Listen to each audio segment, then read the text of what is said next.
Okay, guys, I'm so sorry. I don't know if it's still lagging. It doesn't look like it is anymore. So I think it was my connection. I apologize. Hold on. Can y'all hear me okay?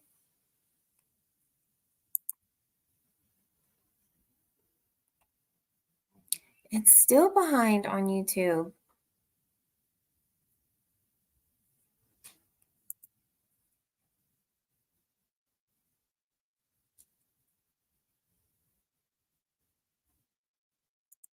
Like, do my words match up with my actions or does it look behind for y'all?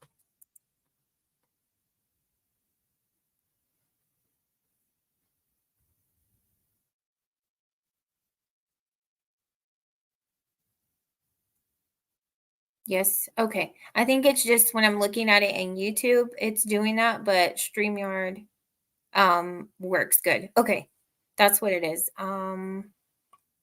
Okay, I'm gonna stay in StreamYard and do it that way.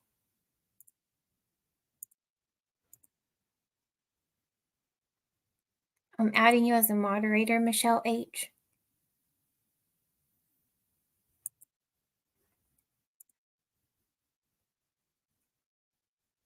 Okay. Sorry, guys. I had to send out that new stream thing. Okay.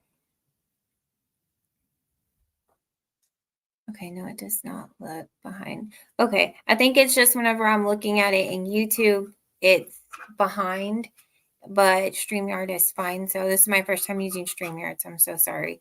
Okay. Y'all can hear me okay? I'm not too loud. All right. Let me wait. I think Vicky and Ruth were going to join. I had to create a new one. Let me see.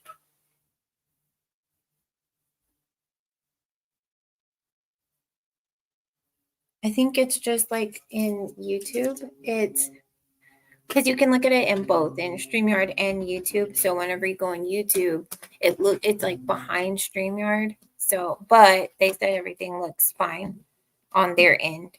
Okay. Thanks, babe. It's okay. The voice can play. You'll see what I'm talking about. Like when I click on the YouTube one. This is supposed to be a booster in Will's room. He had it Did it- unplugged so you Okay. can get a better connection in the room. Okay. Thank you, babe. But see, look how behind it is, like when I'm looking at it in YouTube Studio. But it's fine in StreamYard, so everybody says it's fine. Okay. I'm just not gonna look at YouTube because it's okay making me go crazy. Okay. Hi guys. Thank y'all so much for being here. I know this is like last minute. I really appreciate y'all. There's not gonna be that many people here, because I don't have it like that yet. But I thought we could go over the affidavit and look at some of the TikToks and stuff that Matthew's brother's been doing.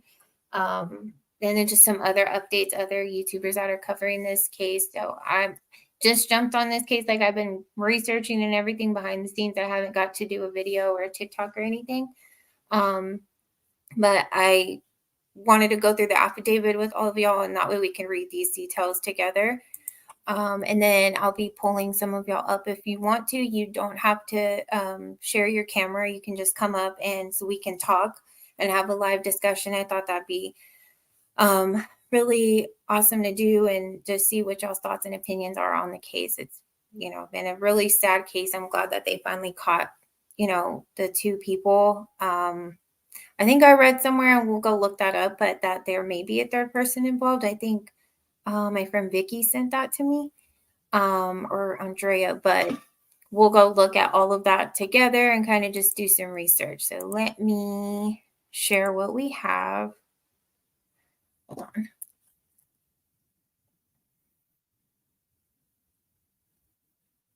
Okay, I'm so sorry. I'm just telling everyone I started it up again.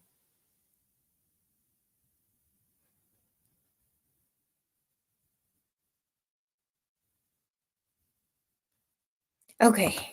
Again, I apologize. This is my first time going live. Like I did a practice one on YouTube, but practice one now going with StreamYard. I've never used StreamYard before, but it does give me the ability to pull people up on the panel so we can have a live discussion. I thought that'd be really cool, and be able to talk to y'all. So let me bring up, I'm going to share my screen.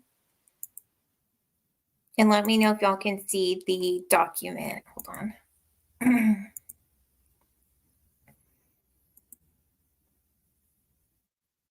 Okay, can y'all see the affidavit? I can make it bigger. Let me move myself.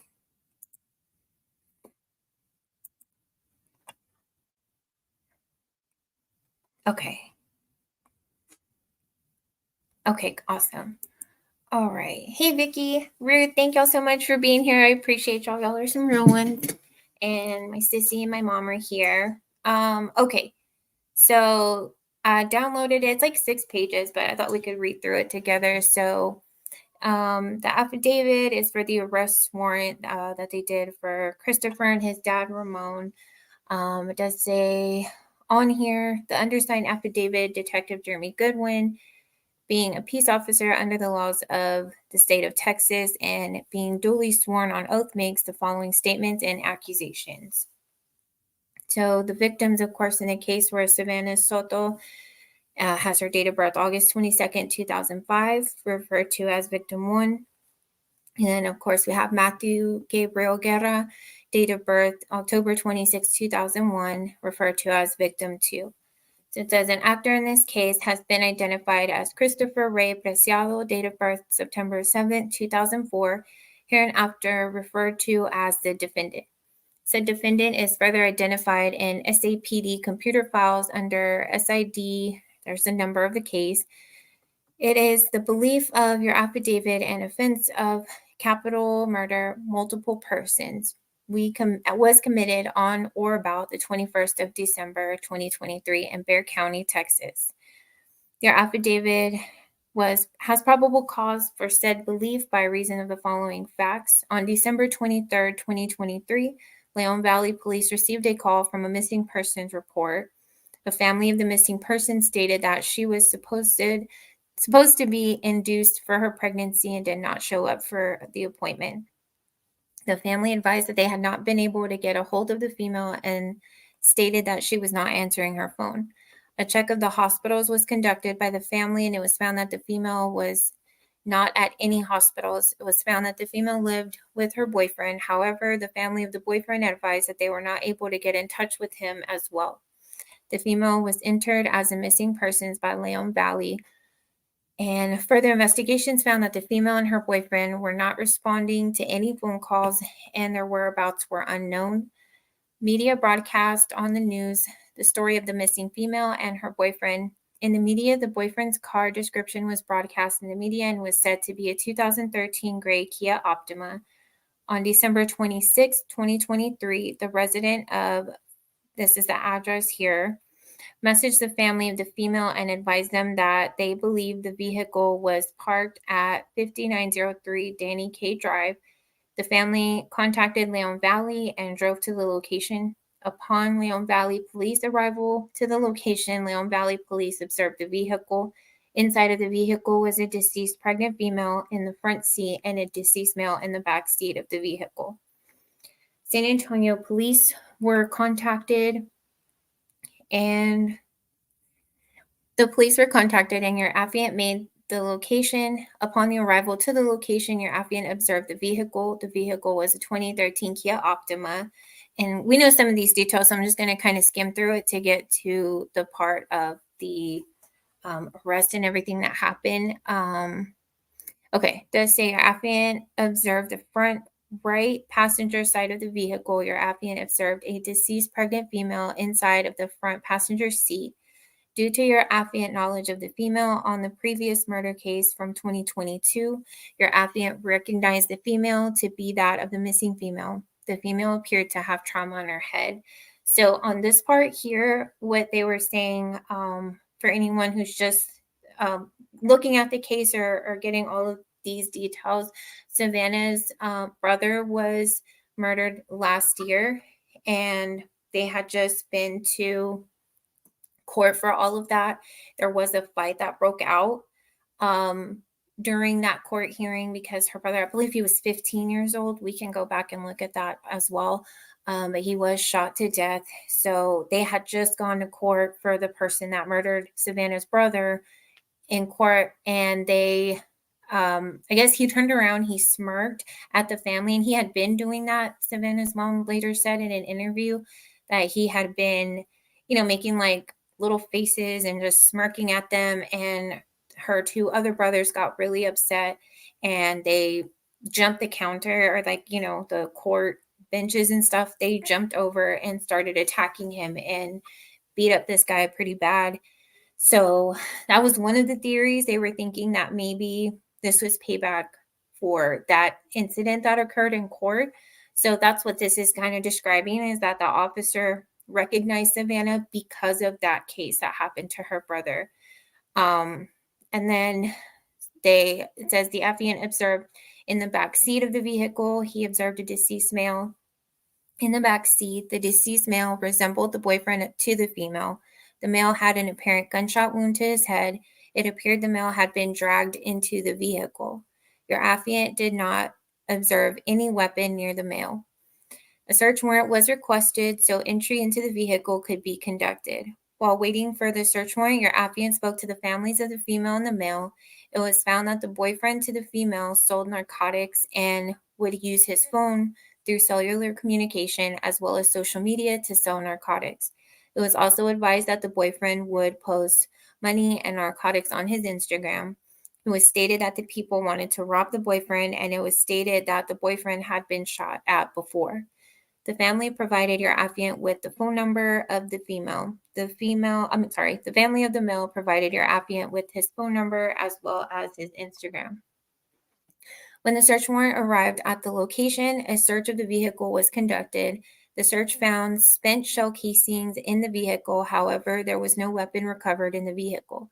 There was an apparent blood transfer on the outside of the vehicle that was not consistent with the boyfriend causing harm to the female. Both the female and male had gunshot wounds to the head, and the male also had apparent drag marks on his back. It was believed that the female and male were killed in different location, and the vehicle was driven to the recovered location. During further investigation, your affiant found video surveillance video at 5903 Danny K. The video surveillance found that on December 21st, 2023, around 23:59 hours, a Chevy Silverado gray driving with its lights off from the vehicle recovered location. The Silverado pulled in the middle of the back parking lot and parked the vehicle. The victim's family could be seen approaching the Chevy Silverado. The victim's vehicle parked next to the Silverado. A heavy-set male exited the Silverado, and the driver's side door of the victim's vehicle opened. A heavy-set male approached the driver of the victim's vehicle and appeared to speak to the driver. The heavy-set male then got a towel from his vehicle and appears to wipe down the outside of the victim's vehicle door where he had touched the vehicle. The driver of the victim's vehicle exited the vehicle for a brief moment and sat back in the driver's seat. The driver did not match the description of the female victim or the male victim. The Hispanic male got back into his vehicle. The victim's vehicle drove behind the building where the vehicle was found on December 26, 2023. The Silverado followed the victim's vehicle. Approximately 3 minutes later, the Silverado was observed leaving from behind the building where the victim's vehicle was found. The victim's vehicle did not leave the location. It is believed that the victims were already deceased in the vehicle at the time of the video observed. It is believed that the unknown driver and heavy-set male observed park the victim's vehicles at the location in an effort to hide the vehicle. On January 2nd, 2024, your affiant provided one of the victim's cell phones to the detective Knox at the Technical Investigations Unit. On January 3rd, 2024, your affiant received the phone download from Detective Knox. Your affiant found that the victim had recently searched the street of Charlie Chan Drive. Due to your affiant's knowledge of the crime scene area, your affiant was aware that Charlie Chan Drive was a couple of blocks away. So this part, so what I got from this part here and you know what, we can come back and talk to it when I pull y'all up or get y'all's opinions. But so the person basically, I guess now we know it was Christopher, but they used the victim's cell phone to look up their own address or something. That's what it looks like. So they took their cell phones and they used it to look up Charlie Chan Drive. So it says that Charlie Chan Drive was a couple of blocks away from the victim vehicle recovery location. Your applicant was able to discover that the victim's vehicle pinged near Charlie Chan Drive and Gary Grant Drive around 23:50 hours on the night they went missing. The vehicle did not start moving again until around 23:54 hours. Oh, you know what? The victim's vehicle pinged. So it seems like they went to that location, I guess, where they arrested Christopher and Ramon. And this may have been the search that Matthew did in order to find the address or their house. So that's how they found that address in there. That makes sense.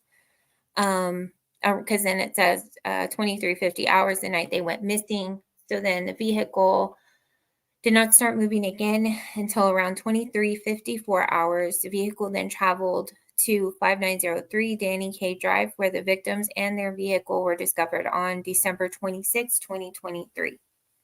Your applicant conducted a computer search and was able to locate a vehicle that looked identical to the suspect vehicle seen on the camera with the victim vehicle.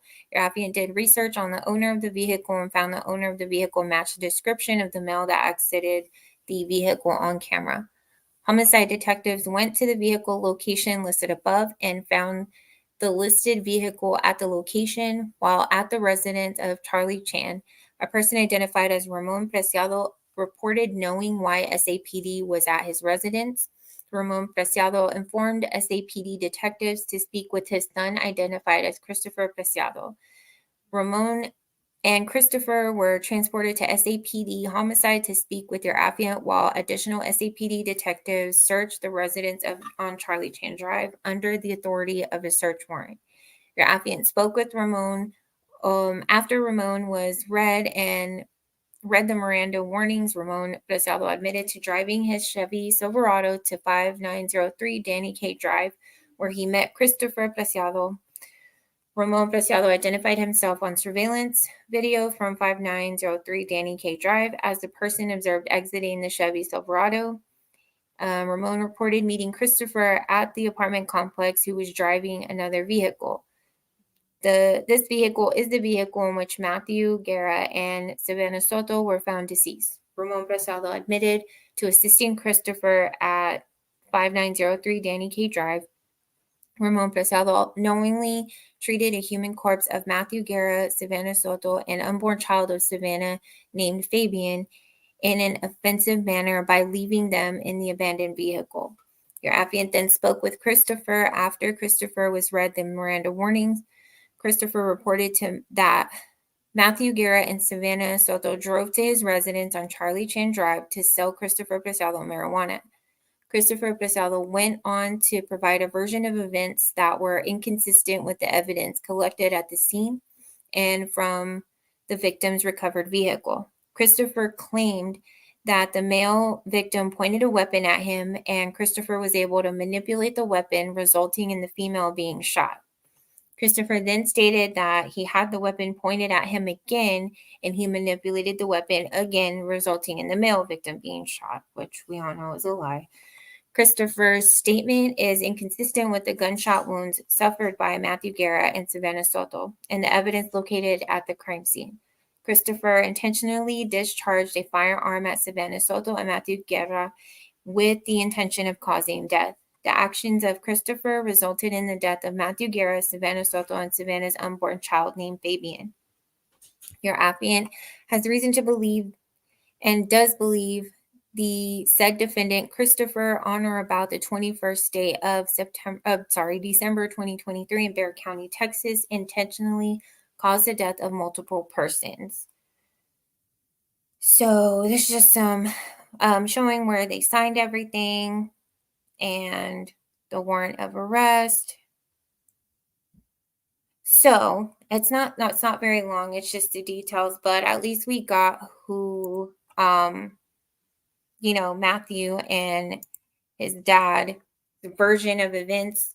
So they confirmed that they did meet up in that parking lot and went and parked the vehicle, and the dad just assisted him. So I think if I'm right, they said, I know that my mom was asking about the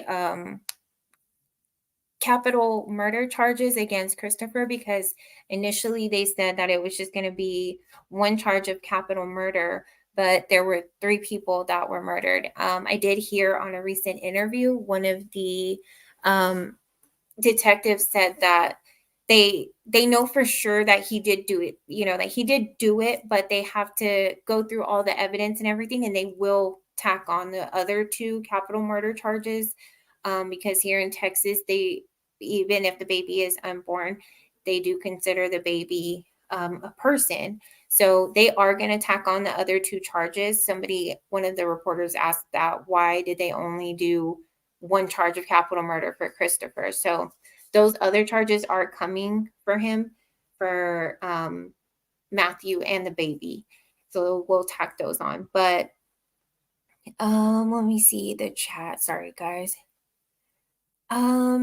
Yeah, I know. The baby being victim number 3, those, I think because they caught everything and they did everything so fast, like they have to get all of the evidence and put everything in for them to tack on those other 2 charges. But I agree, they should have the baby on there as victim number 3. I was thinking the same thing. Yeah, and he will be. They asked that, and the reporter asked why he only got 1, so they'll be adding the other ones on there. Yeah, they still can add charges. Yes, super sad. And yeah, I saw those Telegram posts that he was putting on there. He's in the Matthew and Savanah Soto discussion group on Facebook. There was a lot of things on his Telegram and stuff.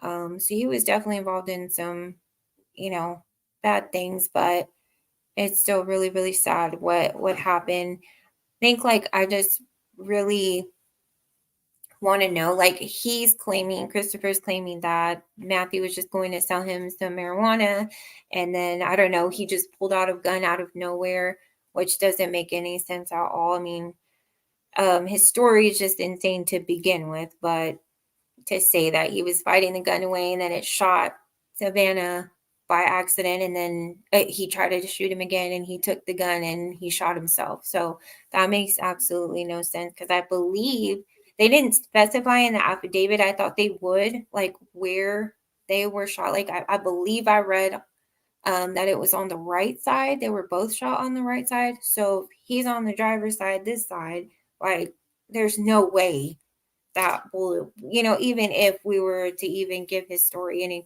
any type of credibility at all, it doesn't make sense at all. But give me 1 second.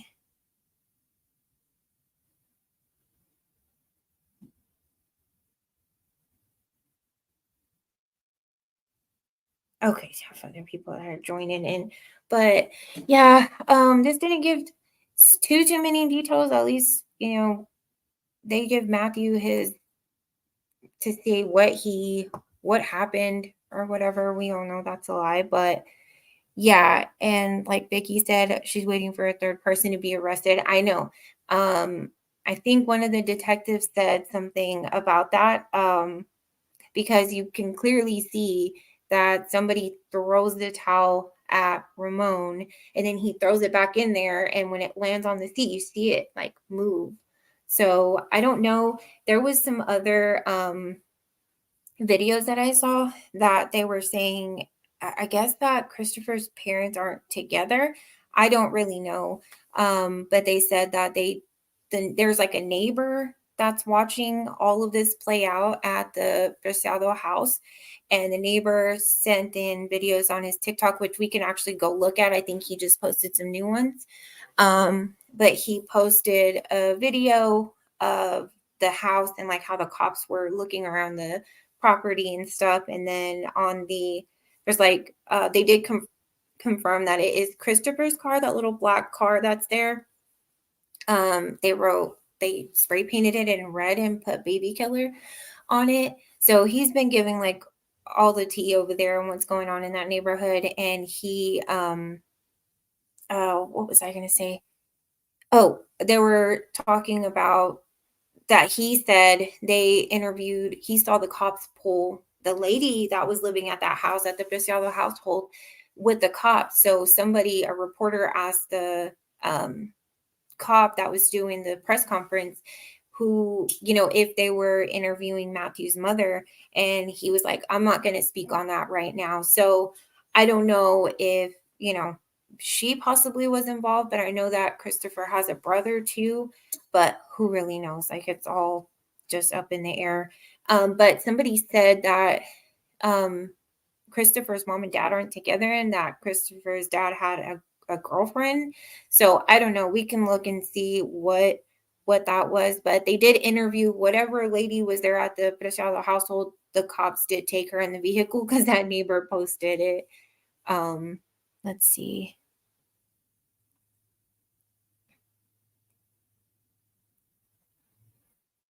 Yeah, it does sound like it was execution style for sure. And it's kind of scary because, I mean, so now we're seeing one of the victims' phones looked up the address to Ramon's house and Christopher's house. And now they are saying, of course, they took their phones, and I believe they said that they were able to locate that location too. I mean, they got the phone records and all of that, and they looked up that address, so they found it. But it makes me wonder, like, my theory was that, they went over there.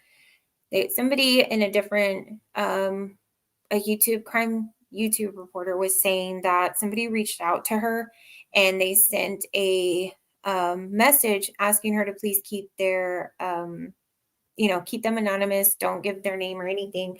But basically, he wrote her saying that he was a customer of Matthew's and that Matthew was supposed to be re-upping the day that he was murdered, or when they went missing, that he was supposed to be getting some more stuff to sell. So I don't know. I'm wondering if Christopher and his dad were the ones that he was purchasing from, and if that's the case, I mean, that yeah, that would kind of explain like how they were lured over there, and maybe Christopher or his dad, I don't know, told him to go ahead and pull in the garage because I think none of the neighbors heard any gunshots. They didn't even know anything had happened like that.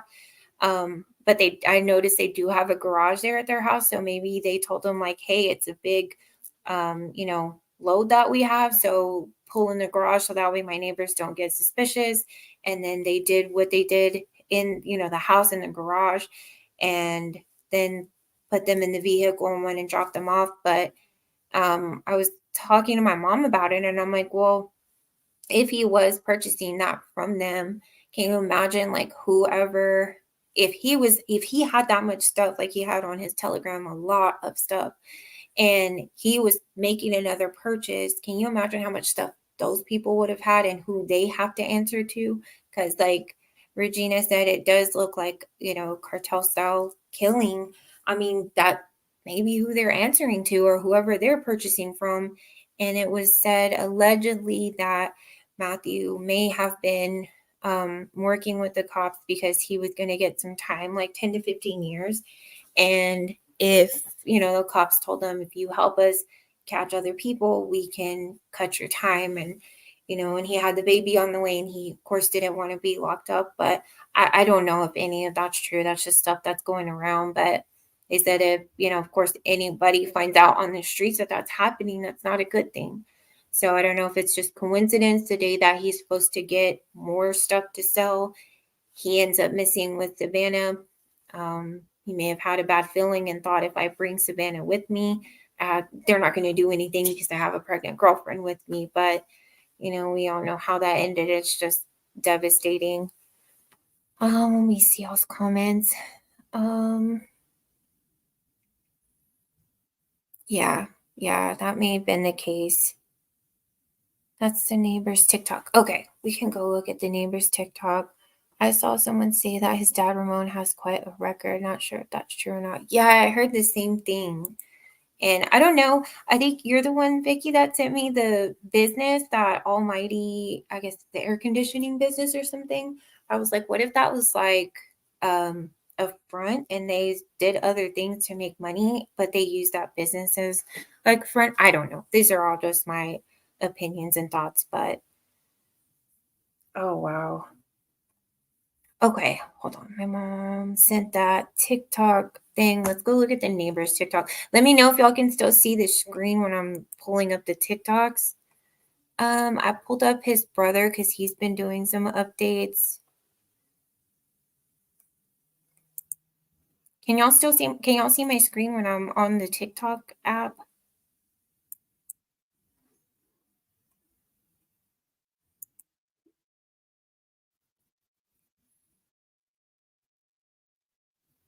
Hold on.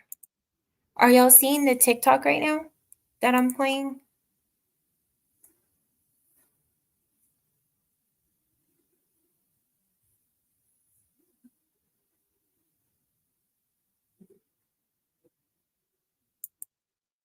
No? Okay, hold on. Let me see. I think I have to do it from here. Video file.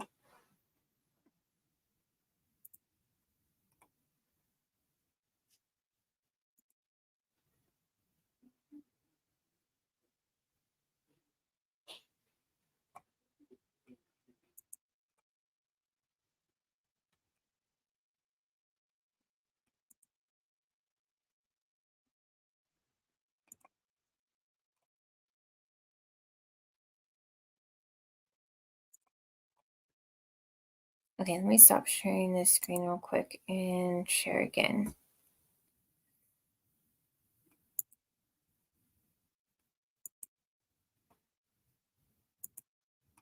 Mm.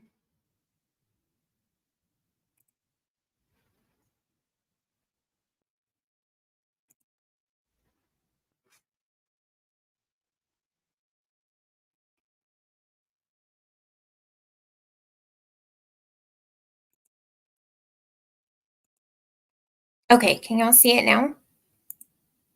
Oh yeah, okay. Let me push play on this TikTok. So this is his brother. He's been just talking about different things and things that people are saying in the media and stuff. I feel really bad for them. I mean, obviously we know his brother was involved in stuff, but it doesn't mean that he deserved what happened to him in Savannah at all. It's really sad. But his brother's just been getting a lot of stuff, and I guess they're talking about Matthew's family. So this is Matthew's brother. Let's see.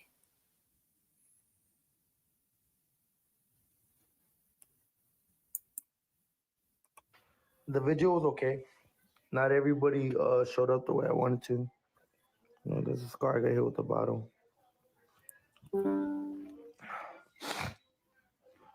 Hello.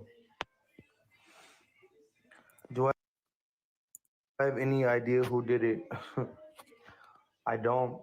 I mean, I had a hunch, but clearly the officer said that the people, the three suspects that we pointed out that were involved, are not suspects. According to SAPD, they're not suspects.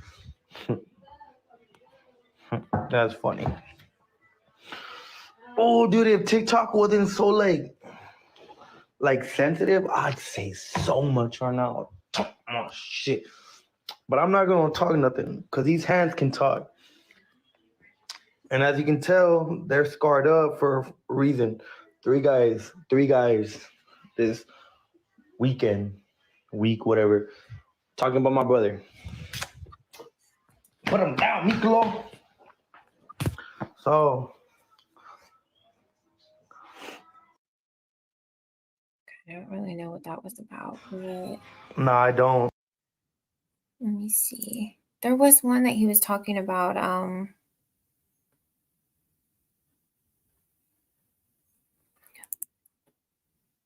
Were y'all able to hear that? Okay.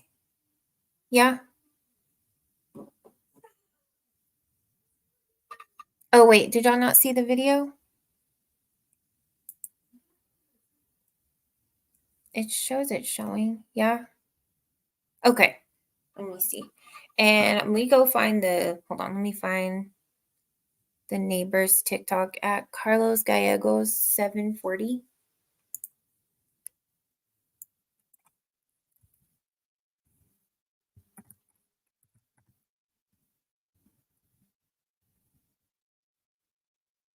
Has he posted anything new? I think I saw something like he put, gosh,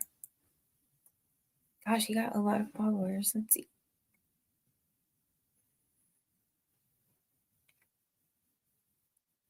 Carlos for president. I wonder if he caught video of the like the day that Matthew and Savanah got there.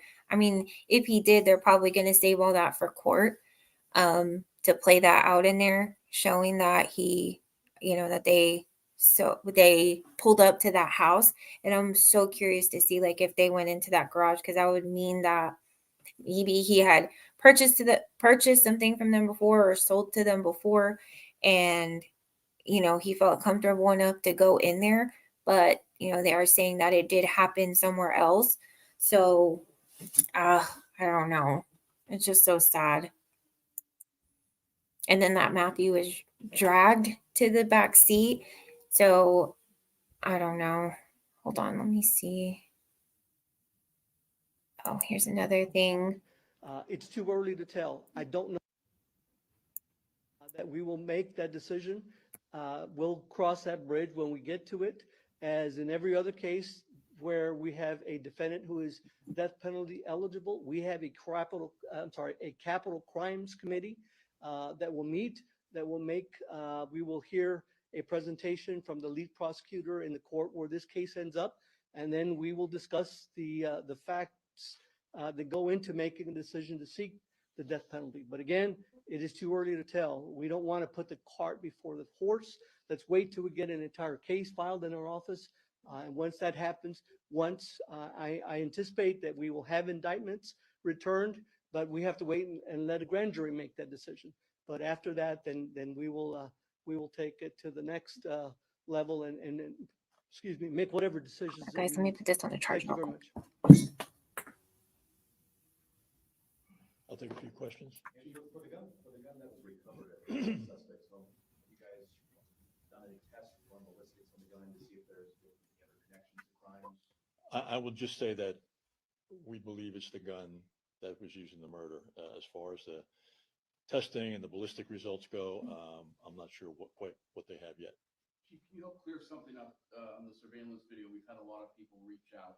It appears as if someone tosses the towel to Ramon Preciado before he wipes down the door on the sedan. Is that how it played out? What can you tell us about that small part of the scene? Yeah, that's something we're still looking into. It's something that's been brought up in conversation about this, so we're still looking into that. So that could potentially be a third suspect or someone that was there while the bodies were dropped off.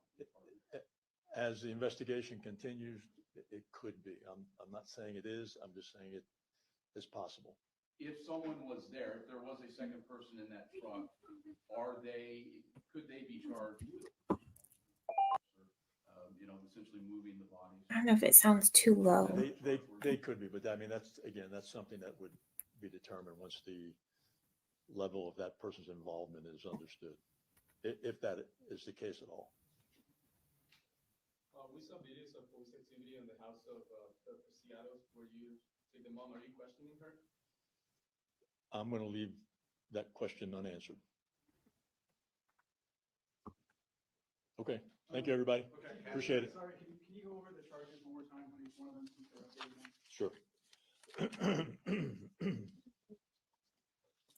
So the additional charges that were filed were for Ramon. Christopher was arrested on a capital murder charge. Ramon was arrested on a charge of abuse of a corpse. Yesterday, Christopher was also charged with abuse of a corpse. And he and Ramon were charged with altering, destroying, or concealing evidence. As far as the capital murder charges, would it be 1, 2, 3? You know how many charges that Christopher would face? It involves all of that. Okay. Yeah. Okay. Okay, and any further questions you have, you might want to just refer to the affidavit, arrest affidavit. Okay. I don't know if that one sounded too low, but that's the one where he said that I guess Christopher's house, they interviewed a lady.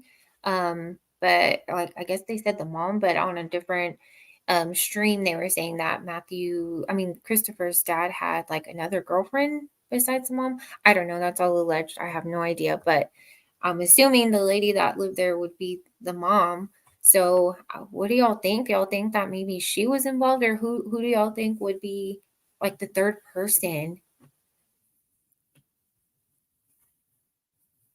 Somewhere else, I think they said that that might have been Christopher's brother's car or truck, but I don't know. I don't know if he has like the same type of truck or whatever. But somewhere they said that it was his brother's truck, but I guess in the affidavit, Ramon said that was his truck. So I guess that wasn't true. But I don't know who the third person could be. If the mom would have gone, I mean, they seem like the type that would help clean up their son's mess. Yeah, okay. I think it's the TikTok thing that he recorded. It was just really low. Let me see what else that he posted, because I think they hold on.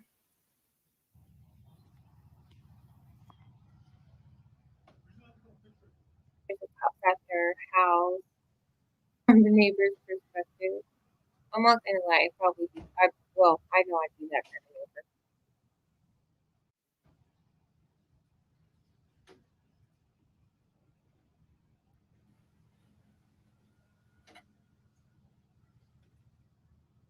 of neighbor. I'm calling him Theo Carlos.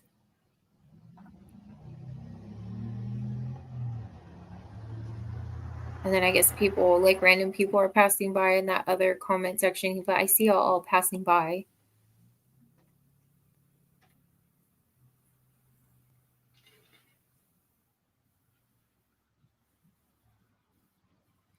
Oh yeah, there's still.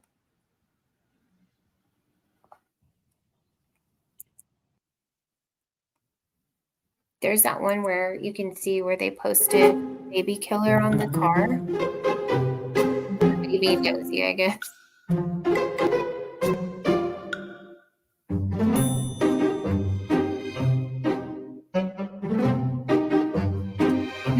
That's by Carlos Brown.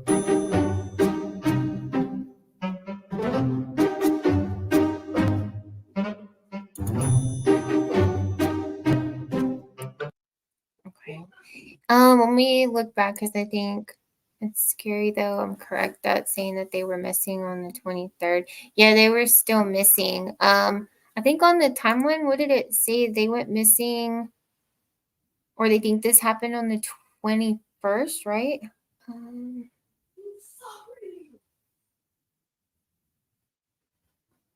Yeah, that the crime was actually committed on the 21st, but yeah, they were still missing on the 23rd, and then they found them on the 26th. So they had been in that vehicle for a couple of days. So y'all think like they obviously they did it on the 21st, and that they just left them at their house and then went and dumped the vehicle, or they did it the same day? That's the part that I'm not really too sure about, like how long maybe they had Savanah in. And that's why I'm thinking it happened there at their house, like in the garage, because they could have kept the car hidden in there, and then went in and dumped their vehicle after, or a couple of days after. I don't know. Yeah, that's what it was saying. It was another live streamer that I was watching, Ikidmo. He's really good. But I think he was saying that he may have a girlfriend separate from the wife, but they don't know like who the lady was that was being interviewed. And then that cop just said that they were like, "Are you interviewing Matthew's mom?" And he's like, "I'm not going to talk about that right now." So I don't know who they. And maybe he didn't want to talk about it because maybe it wasn't the mom, maybe it was the girlfriend. I have no idea. That's just all speculation. But I think they found a picture of her, the girlfriend. I'm not sure, but I would say that there is a third person. I agree with Vicky. Somebody threw a towel Yeah, I mean, you can see it in the truck. Hold on, let me see. What is his brother's name? Is it Sabian?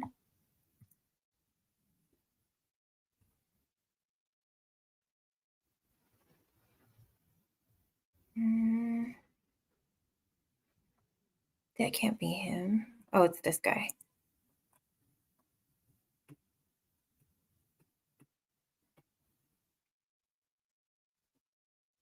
No, that's the other brother. What is the one that was doing all of the TikToks? Hold on. The other one that was speaking out. He did an interview with some other YouTubers. Actually, let me go to YouTube. Hold on.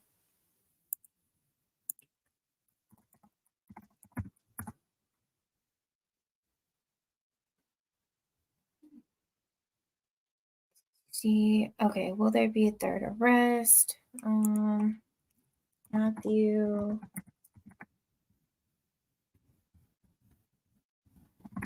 Brother interview.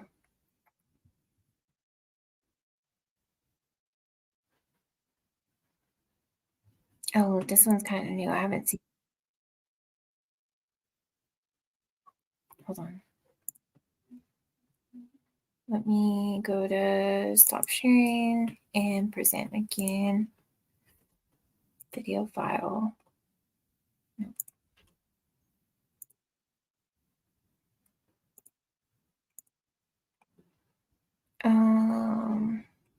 Yeah, right here.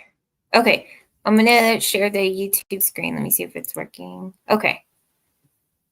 This one has the family talking. That is a man accused of helping to hide the bodies of Savanah Soto and Matthew Guerra. Ramon Preciado and his son Christopher arrested last night for their alleged parts in the murders. But today, more charges have been filed against the father and son. Christopher Preciado charged with capital murder. Now 2 more additional charges of abuse of a corpse and alter, destroy, conceal a human corpse. His father, Ramon, is also charged with abuse of a corpse and the newly added charge of alter, destroy, conceal a human corpse. We're also, for the very first time, hearing from the family, Guerra's father and stepmother, speaking to KSAT today. Eric Hernandez reports they're hoping for the full extent of punishment for both men.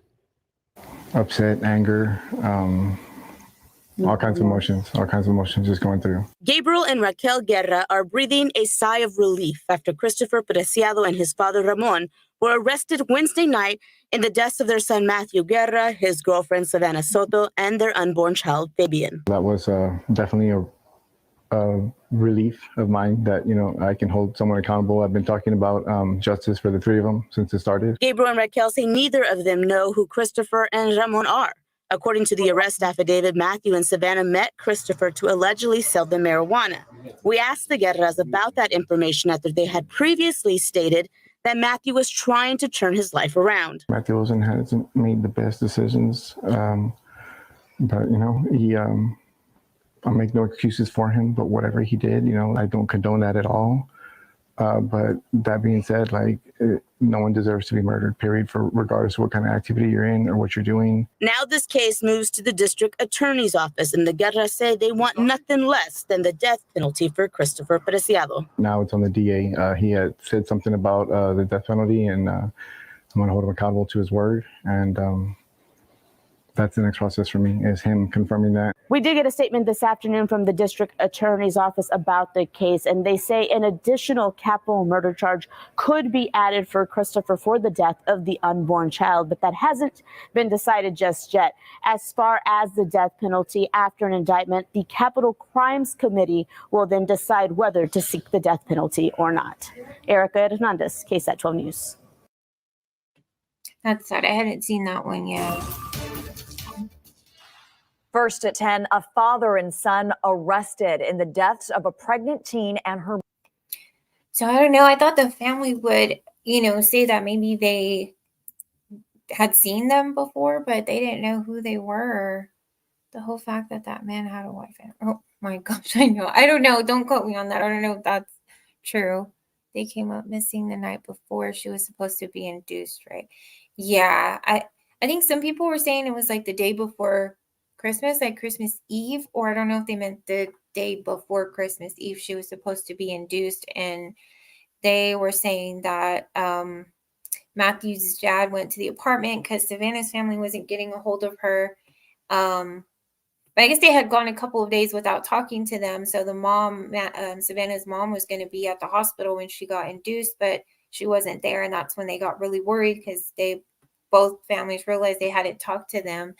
And then Matthew's dad went to their apartment and kicked the door in, I believe, and was saying that there was a candle lit and that there was like her bag for the hospital already packed, but it was there. It wasn't with them. So I don't know, what day that was that his dad went to the apartment.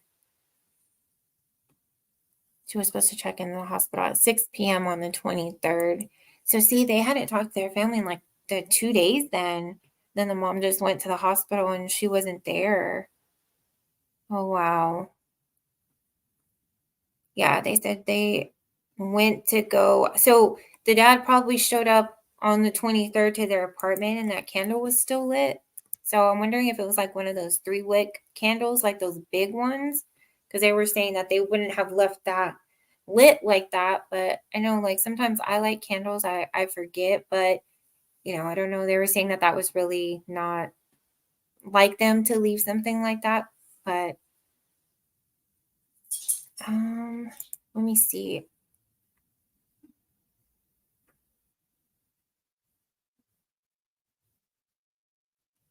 Okay, there's another TikTok that Vicky shared. Let me see if I can pull it up.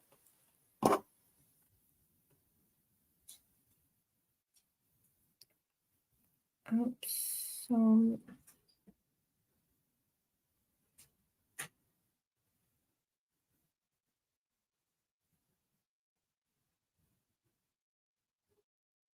Was this on a TikTok or was it just a post? I was trying to find the name of the thing. Hold on. Did we look at this one?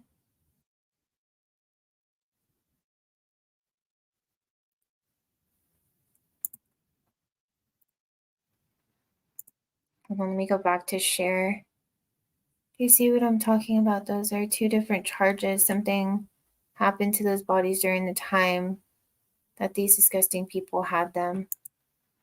Oh, yeah. Oh, it was a post. They said that he acted like he didn't know anything, but it goes to show you that you ain't got to be all that to do some wild stuff. Yes, they were talking about Christopher because he acted like he didn't know these people. Usually the cases with a lot of news coverage pursue the death penalty. I hope so. I hope that they do give it to him, and I hope that the dad is charged with more too. I know at this point he can just, just accessory because he helped move the bodies, but I mean that's ridiculous. And then that they catch the third person. I'm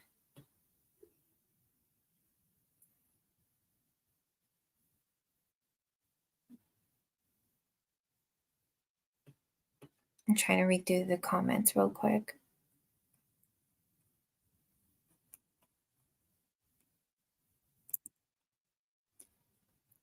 What is it still sharing? YouTube? Yeah. Let me see.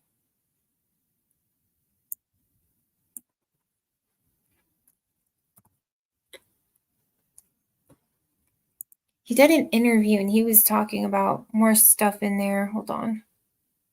I think it was with like streets. It's some people that are there in San Antonio.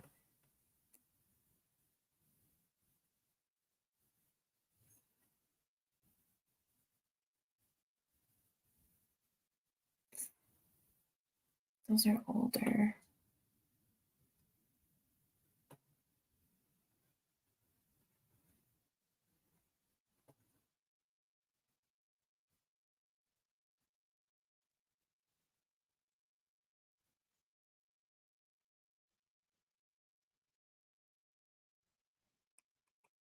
Oh, that's his new. Okay, he speaks on TikTok. Let's go find that TikTok then.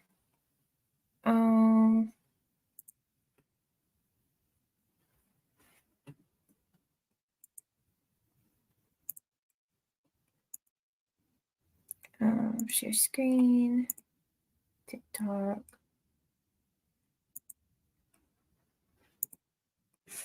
Thank you again for being here. I know it's not like super live, but still I could practice with StreamYard. It's definitely really new, but I like it a lot.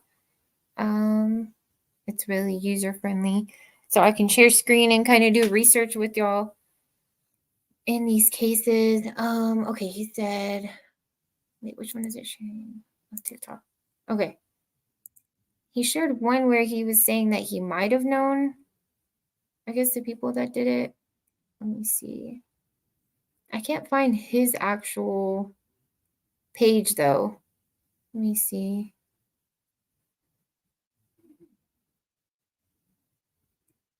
I'll go to this one.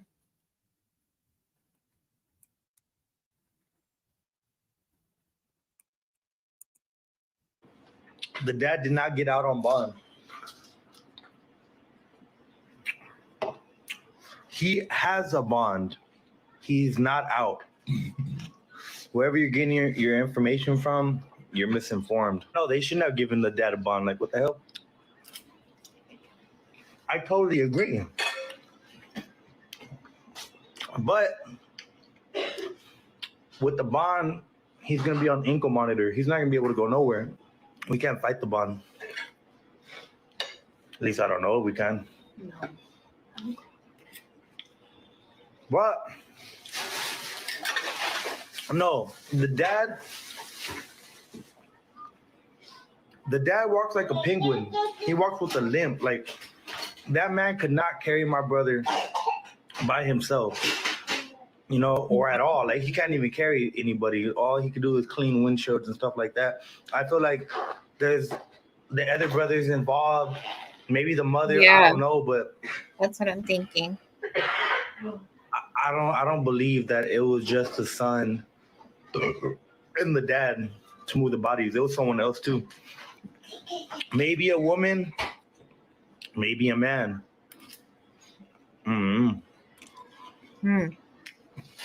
But I heard that the mom was not with the father. Oh, They were see? divorced and he has another girlfriend, I guess. Okay, there's that. That's what I heard. But yeah, I do feel anger and retaliation, but I can't just go up and do that, you know? Like, now I'm sliding for my bro. Trust me, I want to slide too. But you on TikTok saying this, and that, you're not going to do nothing. See, so I don't know about Christopher's dad's girlfriend or if she has anything to do with this, but sounds like the brother thinks that maybe their other brother was involved. I don't know. But I know at the beginning they were saying that that was the brother's truck, but I have no idea. That is crazy. Shot in the head. But if you were panicked, the shots would land where they land. If it was self-defense, there would be stray bullets. That makes no sense. Yeah, not at all. And then, like, just the area that they were shot in. I mean, there's no way from the driver's door, if he was fighting the gun away from Matthew, that the bullet's going to go all the way around and then just turn around and hit somebody in the back of the right side of the head. And I think they said they were both shot on the right side of the back of the head, I believe. So there's no way that would have happened. That's ridiculous. But I don't know. I'm wondering, I mean, who that third person could be. Who do y'all think the third person could be? I mean, like he said, that guy probably couldn't move a body like that, but I mean, when you're panicked and you're scared, who knows what he was capable of doing. But I do feel like maybe they had some other guy involved, so maybe possibly the brother. I don't know. I guess I really hope that they find out there was a third person or that they catch the third person. Let's see. This one A says third suspect in the killings of Savanah Soto, Matthew Guerra, and their unborn son. In a press conference, SAPD Chief William McManus did confirm investigators are looking into this portion of surveillance video, which appears to show a towel tossed into the hands of Ramon Preciado, presumably by a person inside his truck. 36 hours after the arrests of father-son suspects Ramon and Christopher Preciado, San Antonio Police Chief William McManus and Bexar County District Attorney Joe Gonzalez provided an update to this now weeks-long saga. The gun, believed to be the murder weapon, has been recently recovered from the suspect's home. SAPD yesterday filed an additional charge against the son for abuse of a corpse and an additional charge against his father for altering a corpse. Both men remain at the Bexar County Jail. But will a third person be charged? Police contend this December 21st surveillance footage shows the Preciados moving Matthew Guerra's car to an apartment complex on Danny K. Drive in the middle of the night, with the bodies of Guerra and a 9 months pregnant Soto inside. The couple killed, according to an arrest affidavit, during a drug deal gone bad. The security video includes this sequence in which Ramon Preciado appears to be tossed a towel from someone else inside his truck. McManus today confirmed That's something we're still looking into. It's something that's been brought up in conversation about this, so we're still looking into that. Asked directly whether Christopher Preciado's mother has been questioned by investigators in recent days, McManus gave this buttoned-up response.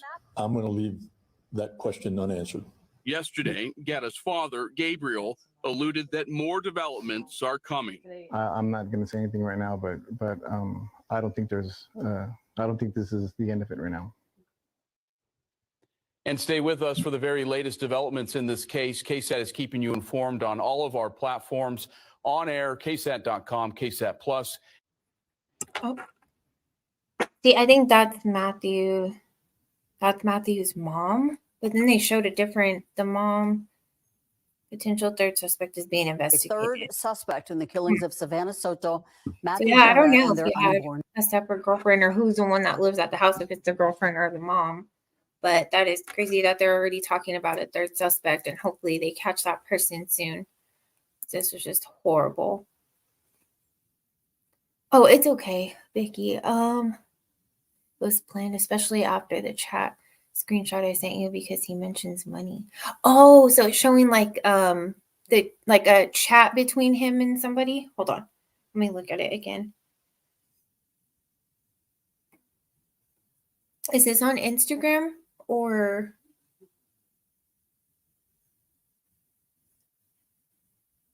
oh, that'd be cool to pull up. Let me see. It looks like up. So Melio, I don't know what that is. That on Facebook where they shared that? So I can pull up that text message thread because it looks like a text conversation. Christopher asking a friend. Okay, let me see.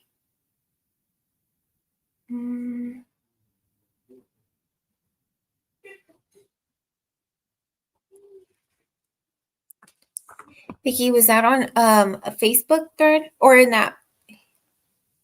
If he's heard of Flacco, aka Matthew. Okay, hold on, let me see.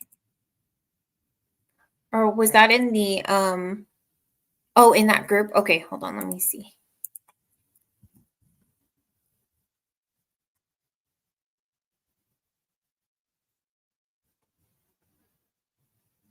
Let me go to the case discussion thing.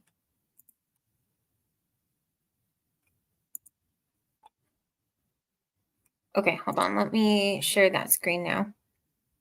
They knew exactly what they were doing when they shot them and exactly where they were going to shoot them. The Facebook group. Okay. Yeah, I agree, Michelle. Hold on. Okay, let me stop sharing this one and go so we can go on the Matthew and Savanah case discussion group.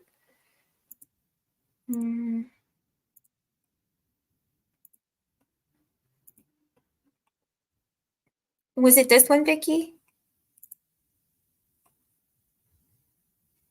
Okay, let me see. So it's like they shared that screenshot of a text message that they were asking Christopher about, I believe.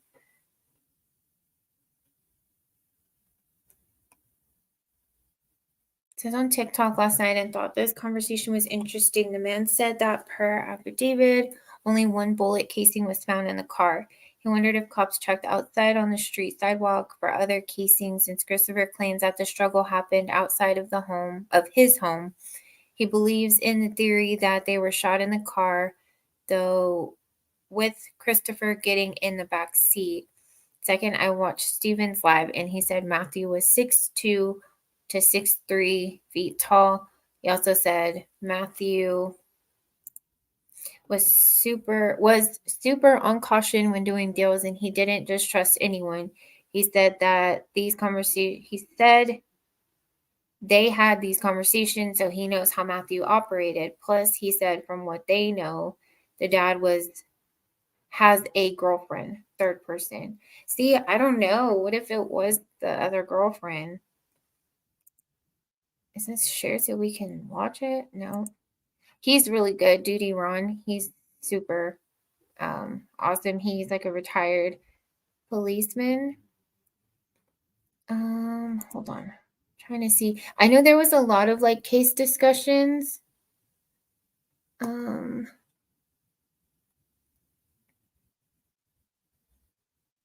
okay. Vicky just mentioned it. Let me see. Was it down here? Thanks, Vicky. Okay. Let's see what this says.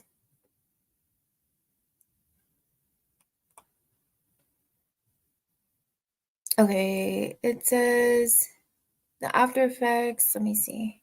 Oh, here we go. Suspect CP. Oh, Christopher Pizarro acting clueless and asking questions about the victim after the murders of Savanah, Soto, and Matthew Guerra.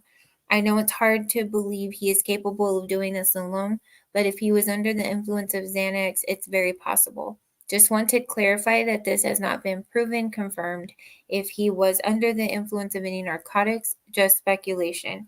I made based on what past information has been shared for Christopher Pizarro. So this is what somebody shared in that post.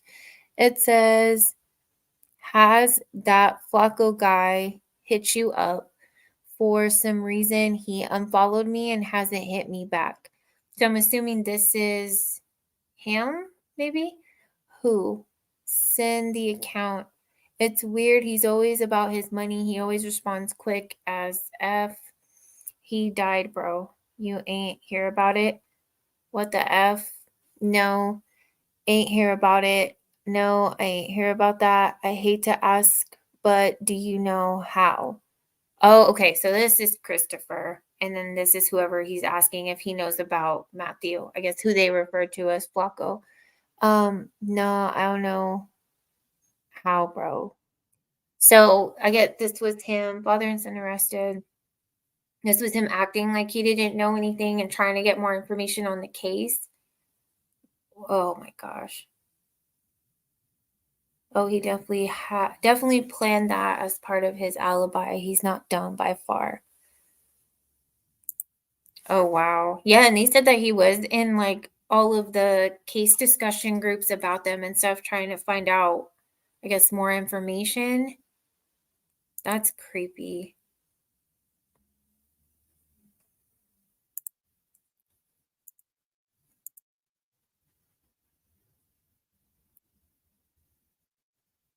Whoever's saying that Ramon Prasado is not aware of the horrible crime, the hood of the truck is open. Look at the shadow. The charges he has are for a reason. Something more ugly happened that night. Updated picture. My phone messed up, messed it up. Looked too blurry. Oh, I didn't even notice that. They're saying the back part of the truck, I guess there was like a top on it, was open. But yeah, I'm thinking there's a lot more that happened that we don't know about. That's what it looks like. But I don't know. I don't know what this person's trying to say. Maybe they kept them. I don't know. But they said that Matthew had scratches on his back, that possibly he was dragged to the back seat, or maybe wherever they did that crime, they pulled him back. Has anyone seen Christopher's graduation video? I think it's on TikTok, right?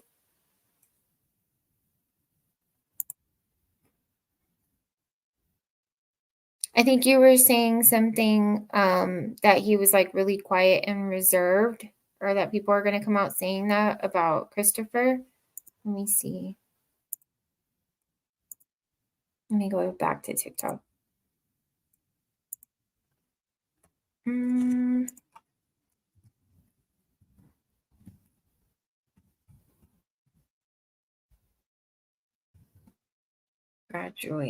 Graduation.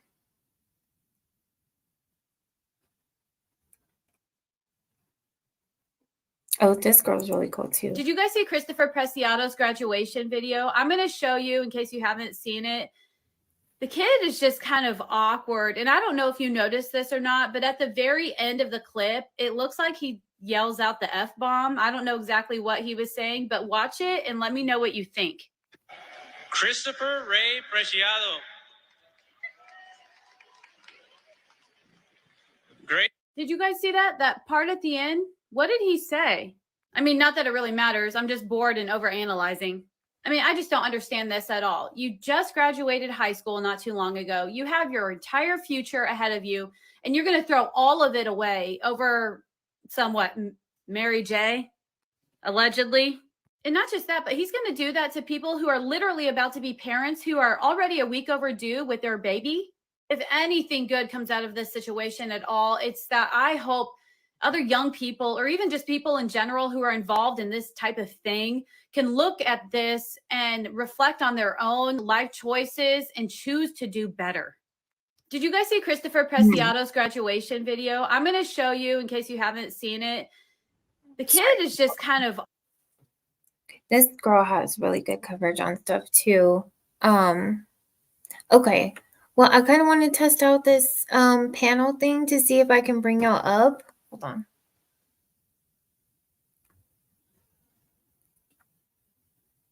What do y'all think like Christopher's personality is? I mean, I don't know, he doesn't look like the type that would do something like this, but is there even a type? I don't think so. But I kind of want to bring everybody up. He look like a hippie, can be trusted. Oh my God. Yeah, for sure. I kind of want to bring somebody up if you don't want to. You don't have to share your camera. You can just come up and we can have just a discussion on what your thoughts and theories are, like what you think about the suspects that were arrested. And just we can look into other updates or anything that y'all have. Let me see. I can invite a guest up here and it'll just be your audio if you want. You don't have to be on camera. Let me see. Yeah, he definitely looked off, like in his mugshot and even just like his prep walk. I guess there's a lot of people that have been arrested like that and have committed murders that just look like they have no souls behind their eyes. Like he just looked like a zombie, just like black eyes. Very scary. Does anybody want to come up and discuss anything? If not, it's totally fine.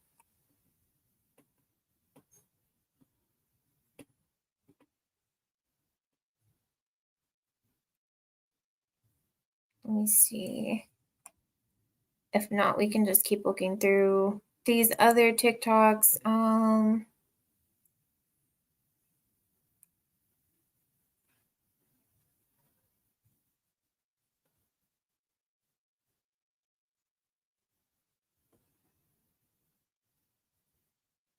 Hold on, let me see this one. The SAPD just did a press conference. They didn't have a lot of new information to give out, but they did offer some. The chief stated that both Matthew and Savanah were involved in the selling of. He also stated that both Ramon and Christopher were given a new charge of altering, concealing, or destroying evidence in regards to Additionally, they had a warrant to search the home, and during that search, they were able to locate what they believed to be the GUN. Now, I found this to be really interesting. There's been a lot of talk about the mom and if she could possibly be involved in this or not. One of the reporters asked him if she has been brought in and questioned, and he actually refused to answer it. He said, "I'm going to leave that question unanswered." So I personally don't really know what to make of that. What do y'all think? If you missed the live stream of the press conference, you can. Yeah, I thought that was really weird. I mean, because clearly the neighbors saw them interview a woman. So I don't know. Do y'all think that the mom could have been involved? Like, would have gone in the truck to help? Because, I mean, nobody else got out of the other side of the truck. And then some people were even saying that they didn't think not Matthew, I'm so sorry, Christopher got out of the car, that it looked like an actual female. But we know obviously he has long hair. And I thought it was a woman when he was coming out when they were doing the perp walk. I did think it was a woman. I was like, who is this? Like, what is going on? But I have no idea. I wish that the affidavit had more details in it. What did you send it on? What did you send on Facebook or TikTok? He said he looked like a hippie, can't be trusted. Definitely seems off.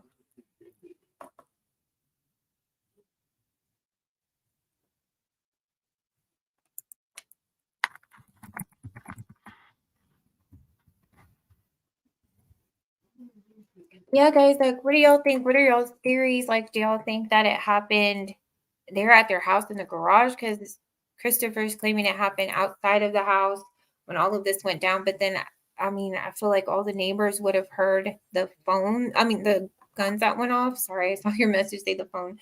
They would have heard the gunshots and stuff. And obviously, Carlos, the neighbor, is up on all the news going on in the neighborhood. They would have seen something if it happened outside just like that. That's why I was thinking maybe they told him to go into the garage, but maybe we'll find that out once the case goes to trial. They'll show footage of them doing that. I don't know. That's my opinion. What do y'all think?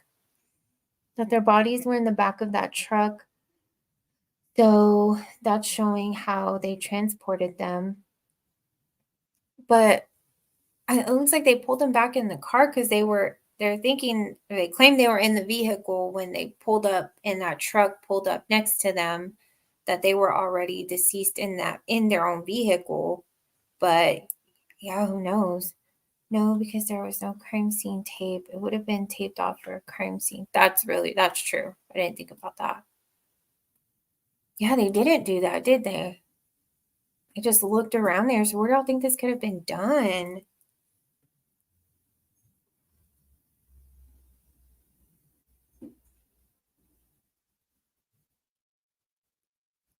Okay, I'm looking at what you sent me. Hold on. Can show it. Okay. Oh, I'm sorry. I was behind. He sent the graduation thing. Yeah. With his personality and stuff, I don't know. He just said it was about marijuana, but I don't know. I think there's just so much more that we're missing, and I know we'll get those answers later, but inquiring minds, like, we just want to know what's going on. Has that same truck been parked at that house, or do they still have it? It's parked there. I don't know if they took it yet. I know in that discussion group they put videos and that truck was parked there. Did it look gray? I think they said it was gray. Oh, my bad. I was 5 minutes behind on the live.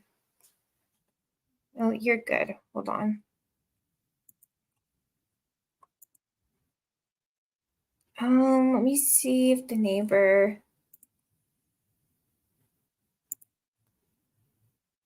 He had some footage where you can see there's a truck right there, but let me see. Oh, look at this. Apparently this is the home where Christopher and Ramon Preciado live, and someone has wrote baby on their car. People are saying that it's Christopher's car. I don't know whose car this is. So there's a TikTok account that is posting all kinds of stuff. Like, I guess they live across the street from this house. This is the video that the person had taken before the car had that written on it. This person also has videos posted of a police presence, and then it looks like the black truck that was seen on the surveillance footage. I also wanted to go over the affidavit a little bit. It says that Christopher reported to police that Matthew and Savanah drove to his.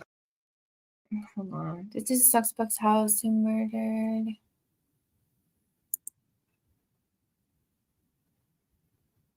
So, I mean, the truck is there. Okay, guys, be careful. Let me see. If you are in the neighborhood.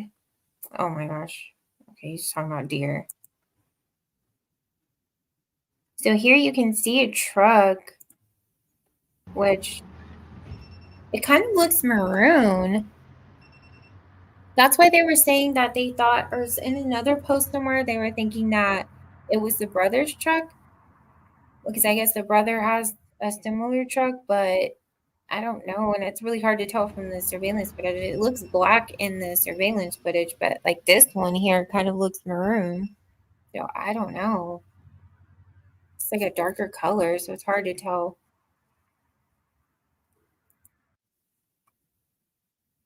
I wonder if you can see like that it has it. Yeah, see, this one looks maroon, right?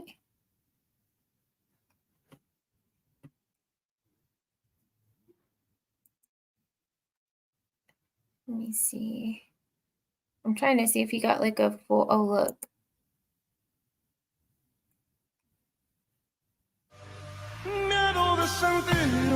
This could result in you or others getting hurt.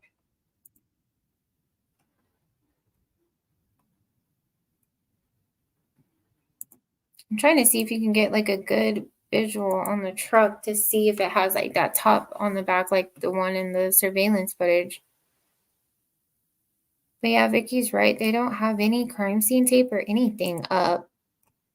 So that is really strange. I wonder where they could have, where this could have been done, where they murdered them then. If it was planned, I assume somewhere a little more secluded. Yeah. Okay. Okay. Yeah. Let me invite a guest. Hold on, I'm going to send it to you. I'm going to private chat you and send you the link, and it'll let you click on the link and you can come up. Hold on. I'm going to share it in the StreamYard chat just to you, and so you can click on the link. Let me know if you have any issues. If you're doing it from your phone, you can put that link in your browser, and like Firefox, or if you have an iPhone or Android. And then you can choose like it'll do mic and camera, and then you can turn your camera off if you want.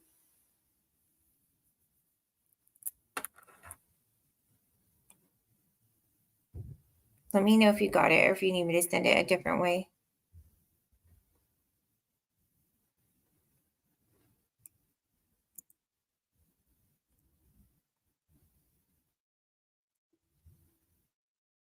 Hey, Adrian.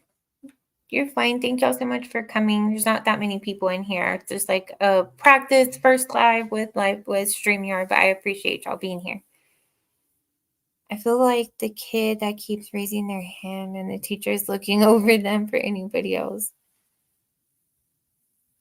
Did you get the link? It should let you copy it and put it in your browser.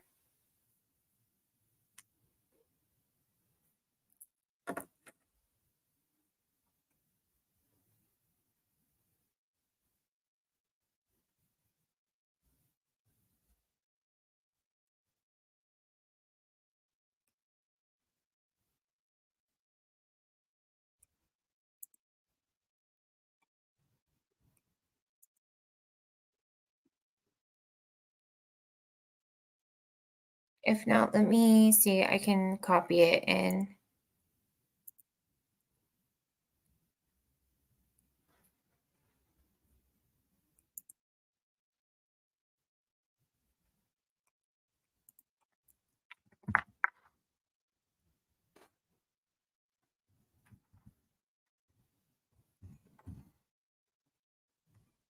Okay, I'm gonna send it to your Facebook Messenger.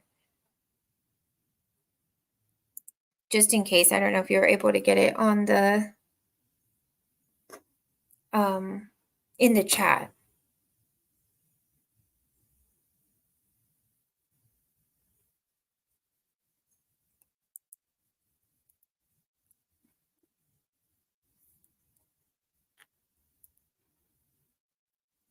Okay, Michelle, I sent it to your Facebook and then in the private chat, but I don't know if, let me know if you got it. I sent it. If not, I sent it to your Facebook Messenger.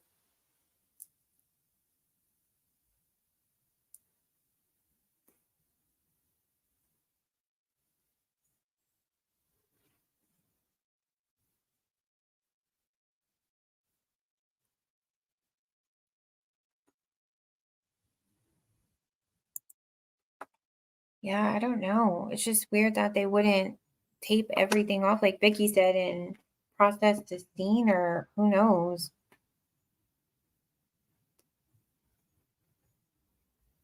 Now that makes me wonder. There we went over the affidavit and it just had let me see. Let me pull it back up. It had Christopher's version of events and his dad. It said, hold on.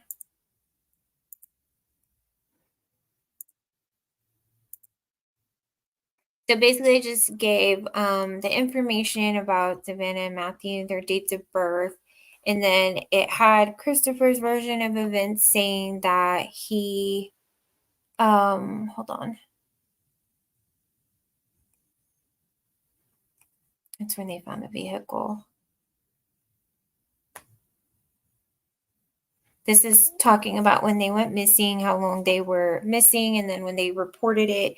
And then Christopher was, or they pulled up to Charlie Chan Drive, which was the address that was put in one of the victims' phones. So I guess it was like previous before they went to this house, Christopher and Ramon's house. Savanah or Matthew typed in this address, and that's where the cops went to that house, and they pulled up, and this is when Ramon answers the door and said he knew why they were there and that he needed to speak to his son Christopher. And Christopher goes on to say that after he was read the Miranda rights, he said that his dad confirmed that he was the person in the truck meeting up with his son. And Christopher was saying that the victims pulled up to his house to sell some marijuana, and that Christopher provided a version of events that were inconsistent. He said that he claimed Matthew pulled a gun out and pointed it at him, and that Christopher was able to manipulate the weapon, resulting in Savanah being shot. And then he said that he tried to pull the gun out on him again, and that he manipulated the weapon again, resulting in Matthew being shot. So he's claiming self-defense, that he fought the gun away from Matthew, and that he shot Savanah by accident and Matthew. So we know that's just a horrible lie and excuse for a story. Oh, hold on. I believe it was done at their house. There been any? Okay, hold on. I'm adding Michelle. Can you hear me? Yes, I can hear you. Can y'all hear me? Hi. Yes, thank you for coming up. What do you think? You're welcome. Oh, okay. So what I'm looking at, if you keep the affidavit right there. Yeah. Okay, so right there it says reason to believe and does believe that said defendant Christopher Preciado on or about the 21st day of December intentionally caused the death of multiple persons. Okay, so on the 21st, and I think was it Vicky that said it was on the 21st? So he killed them on that day. When were they found? When did they pull up to leave the car there? I think it said the 26th. Hold on.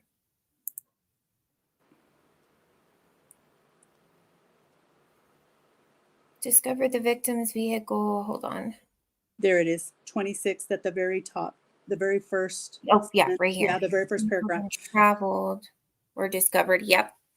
So from the 21st to the 26th, they had, and it was found that that he killed them on the 21st. So I guess the one thing that plays over and over with me that I know, because remember, this is just an affidavit, so there will be an indictment, and I think that when we see the indictment, there will be more information after they finish. But I think the one thing that bothers me so much there is if they went to that house, and Regina had a really good she had a really good theory as to saying, hey, maybe they were asked, hey, pull into the garage. Either way, the bodies were moved. There are two different charges.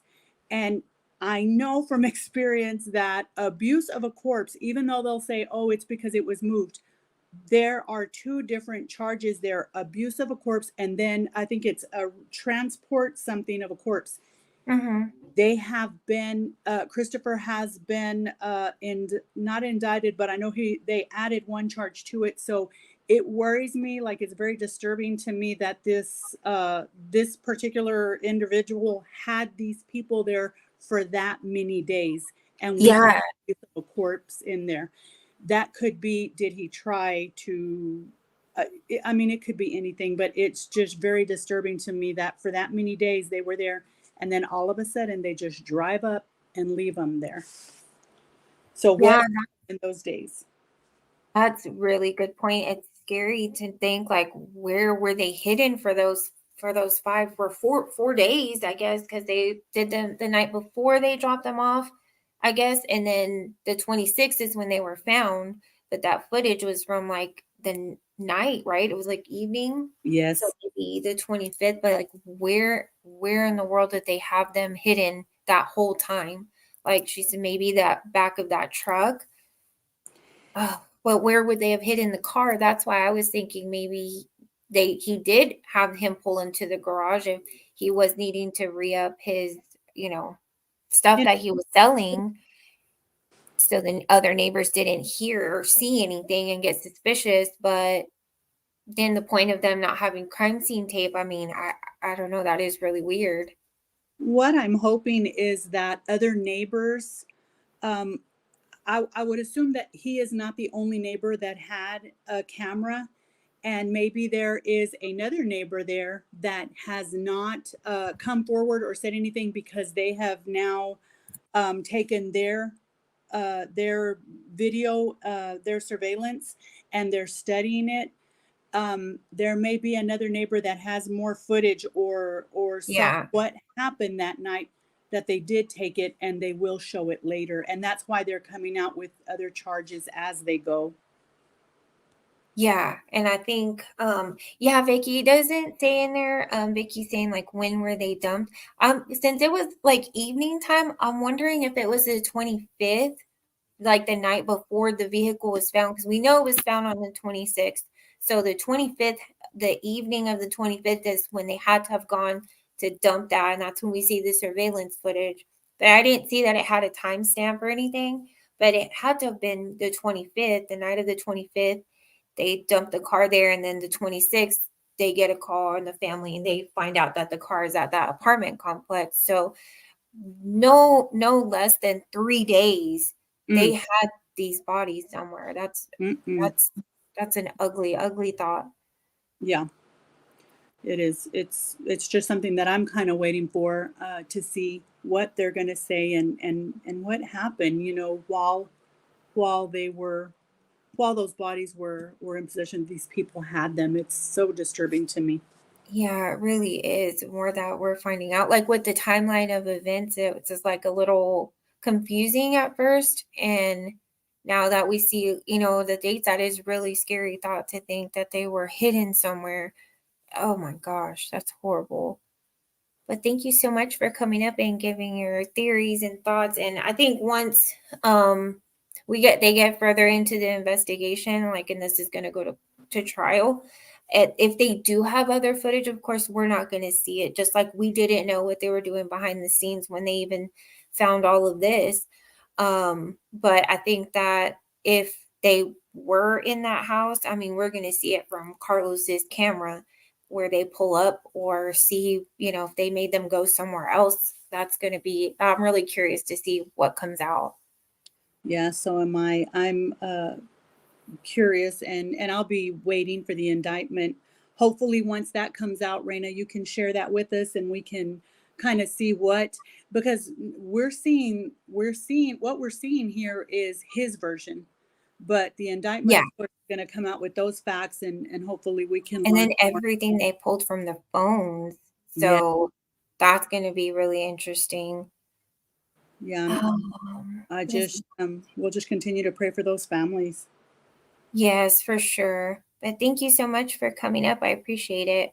Oh, you're welcome. You're welcome. I do want to say one thing before I get off. I know that social media, it can be a help or it can be a hinder. I know that a lot of people don't like it, and they say, it's used for different things. But here's what I say, and why I love it so much. I think this is the perfect example of social media at its best. When this girl came up missing, I mean, it was just within a matter of a few hours that I was seeing it on Facebook because everybody was sharing it. And there's restaurants and places that we go to often in San Antonio. They too were sharing it, and so this was spreading like wildfire, even faster than any Amber Alert or anything that I had ever seen. So Yeah, it did.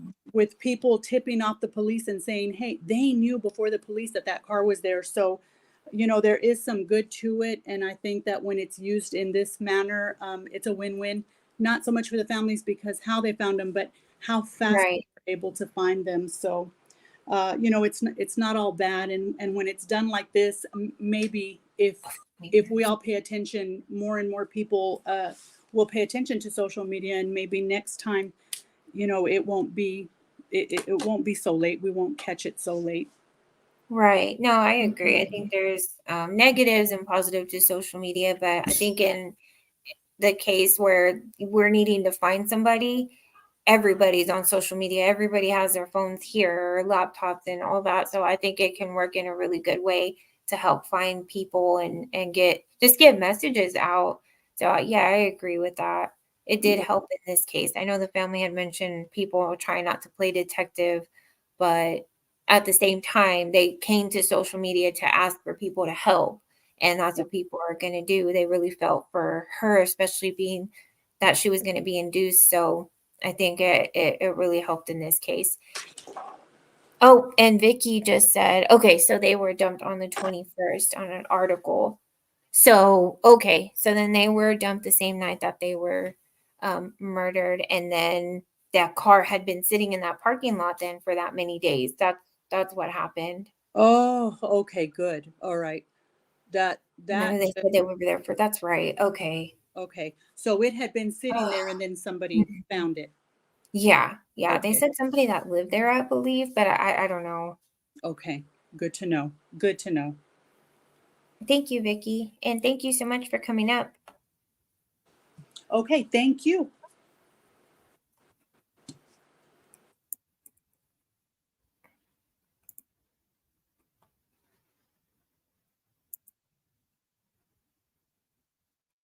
Okay, thank you, Michelle. Okay, they were dumped on the 21st, and I just wonder if his father just isn't involved in a bigger drug situation and they're not wanting to bring heat to that. So he's just telling the son to lie about that whole situation.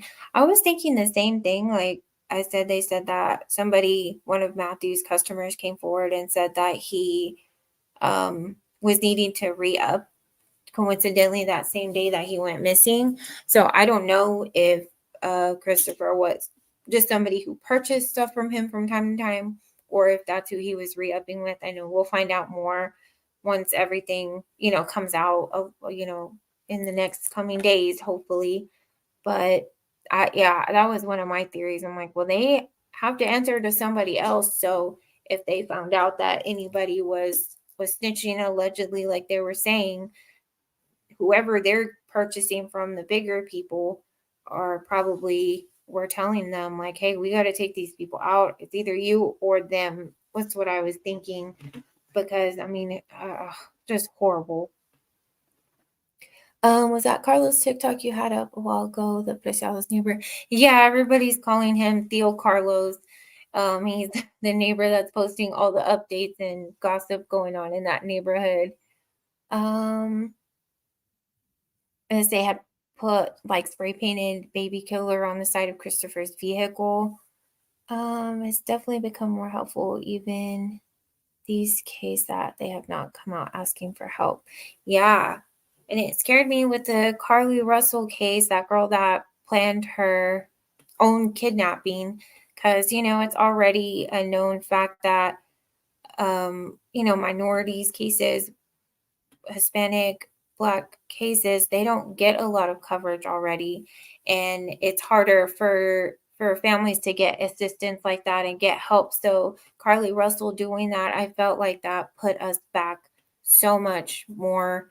But I'm so glad to see that when Savanah went missing, I mean, people were sharing it. Like Michelle said, it spread like wildfire. And that was really helpful. And yeah, they're calling him Theo Carlos. He has like all these different TikToks up, but we didn't see any other updates other than that YouTube one where the family's saying that I guess there's more stuff coming out. The dad, Matthew's dad, didn't really want to speak on it, but they are confirming that they are looking into a third suspect, because the cops confirm that they can see that a towel was thrown to Ramon to clean the car, and then when he threw it back in, you can see, I guess, the towel get pulled. So they did confirm that they are looking into somebody. And during a press conference, they asked the cop if it was Matthew. Why do I keep that? It was Christopher's mom. They're like, "Are y'all looking into Christopher's mom?" Because they heard that she was interviewed, and he's like, "I'm not going to speak on that right now." So I don't know. And then we found, that Christopher's dad had a girlfriend. So I guess he has the wife and the girlfriend too. So I don't know which female they interviewed at the house. I don't know if it was the mom or the girlfriend, but allegedly there's a girlfriend out there somewhere. So who knows? And then he also has brothers. But somebody, they also put on that, let me share the Facebook, that the business that they have, that Almighty air conditioning, I believe it is, or something, they had put a post, and it was just a little like disturbing, because they put a post saying, hold on, it was like Almighty, what was it, air conditioning, I believe. Yeah, air conditioning and heating. They had put a post, so we don't know if this is whose business this is, if it's the dad's or the brother's. I've heard some say it's the brother's business, and I've heard others say it's the dad's, like the family business. But they had put this on here, and this was like while Matthew and Savanah were missing. From our almighty family to yours, have an amazing Christmas and a wonderful New Year's. So they're just posting all this stuff when they, who knows, they probably knew that this family was, they were missing, and they're over here putting posts like everything's just fine from that business page. Somebody put on here, don't do business with these idiots. Almighty Air Conditioning and Heating, the Father Ramon. Oh, there we go. Father Ramon is the owner of that business. And look, he put this post. That's just, oh my gosh, just sick. Tonight, SAPD arrested. So here's the dad. Okay, so that confirmed. It's his business, and they're over here posting Christmas, Merry Christmas to your family from ours, after what he just did 3 days prior.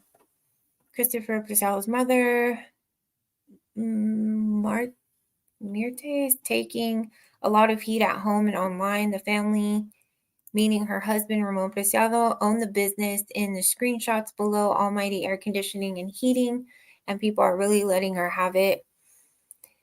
This is just one example of the stuff people are saying to her. What do you think? Is it right to attack someone who isn't charged, or is it obvious that she had to have known and stayed quiet? Let me know in the comments.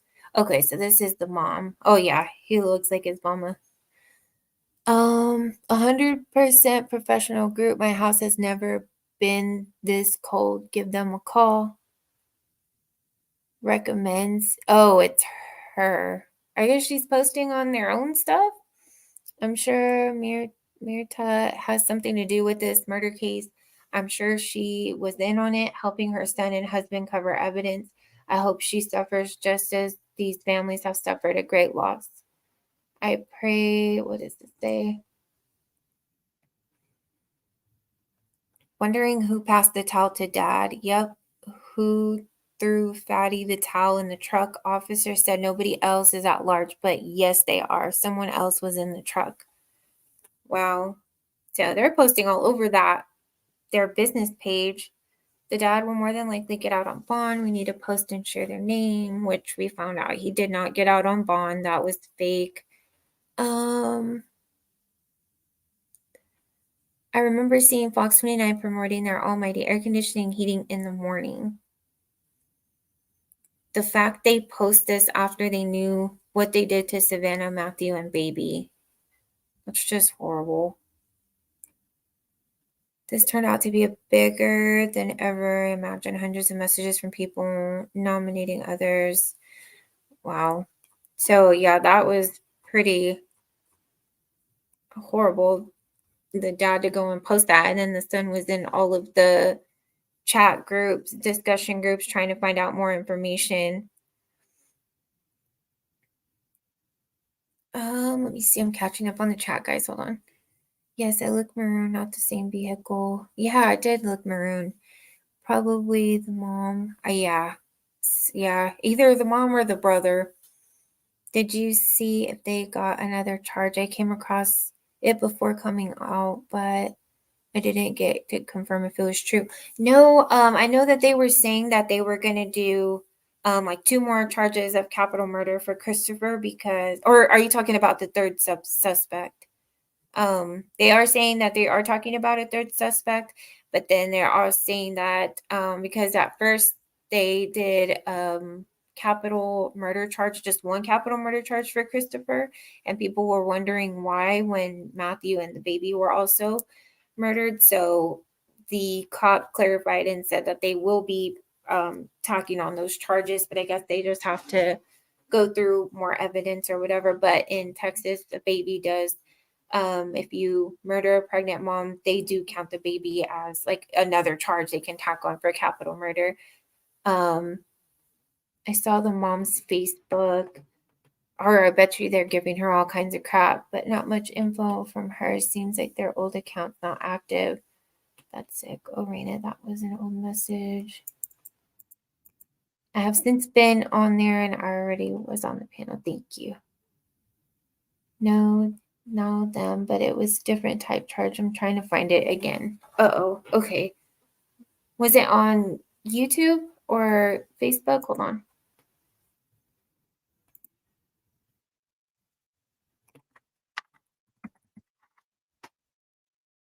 There hasn't been any other updates in this one either.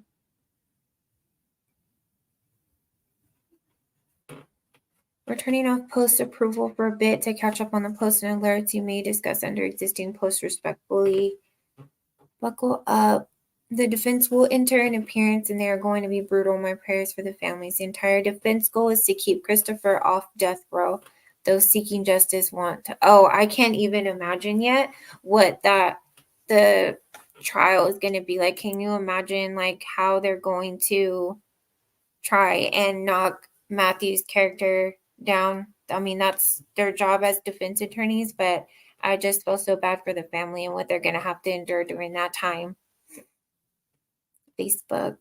That's going to be so sad because they're going to absolutely use everything he had out on social media, his Telegram. They're going to pull from everywhere showing what he was involved in and try to make it, of course, seem like Christopher was doing it in self-defense, which is going to be horrible for the family.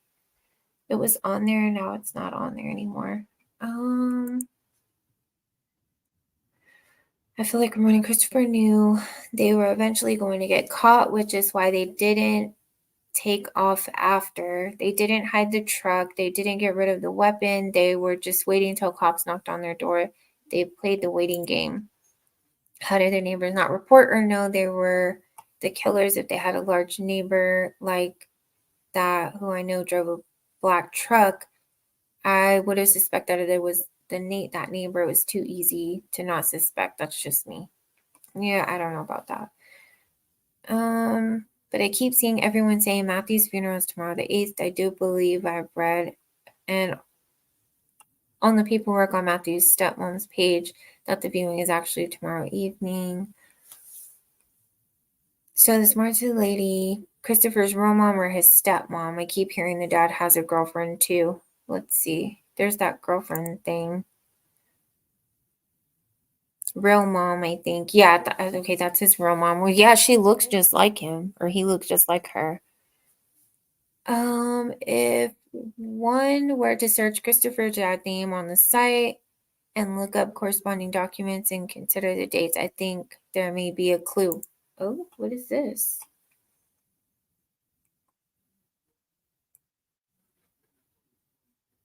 It goes to like his land records or something. I don't know what she's talking about. Oh, his name. I don't know. Somebody put that in the comment section. Let's see. Christopher's biological mom, Marta, is dead. She died. What? Is the mom not alive anymore? Christopher's mom was on there, now it's not. Somebody said in the comment section on Facebook that she's not alive anymore. That's crazy because she looks like the dad. I mean, she looks like Christopher looks like her, I thought. The grandmother Mirta died, not the mom. Oh, okay. Never mind. It was the grandma.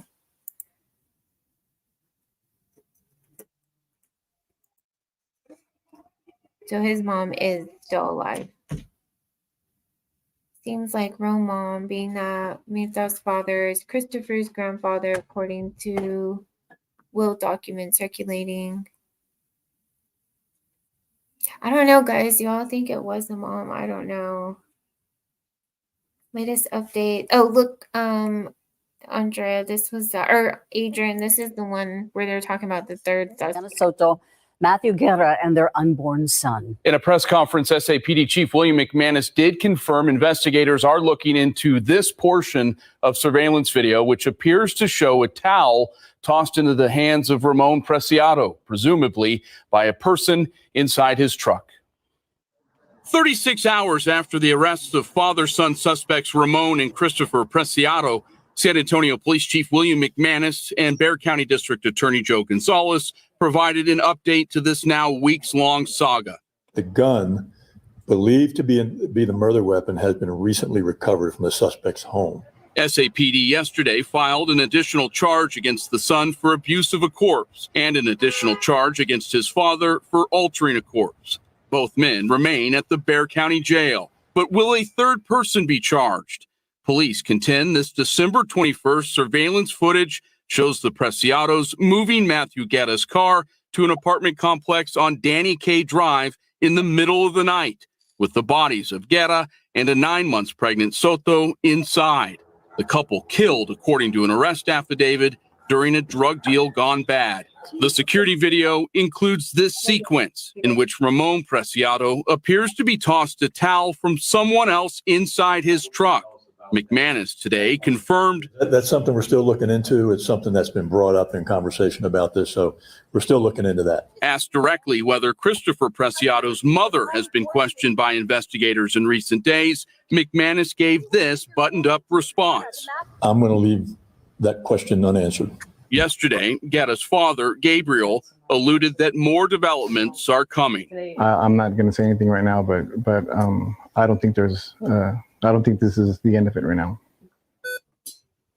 And stay with us for the very latest developments in this case. KSAT is keeping you informed on all of our platforms, on air, ksat.com, KSAT Plus. Yeah, so they're definitely going after a third suspect. I can't wait till we find out who that is. It was altering. What was the dad's first charge? Oh, we can pull up his record. Hold on. Let me see. Let me share my, hold on, let me go to Ramon, and he's junior, right? Ramon Preciado.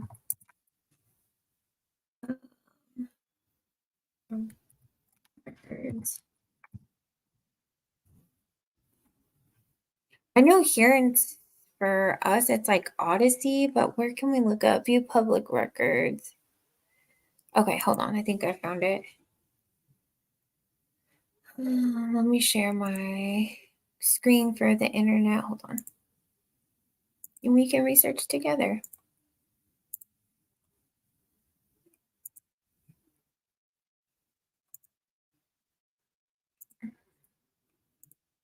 Okay, I'll see this screen. Okay. Let's see. Joe Gonzalez says office begins soon. Hold on. It said something about Ramon Preciado's records. Because I know people were saying he had like a lot of priors. His father Ramon, an altar destroyer, conceal human corpse. Total bond now sits at $2 million on top of the capital murder of multiple people charged. That's not what we need. Hold on. Who would it be under? Ramon Preciado's records. Let's see.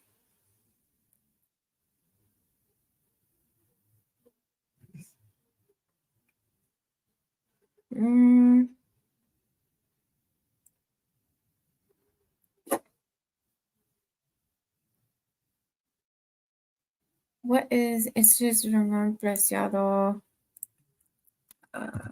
criminal record.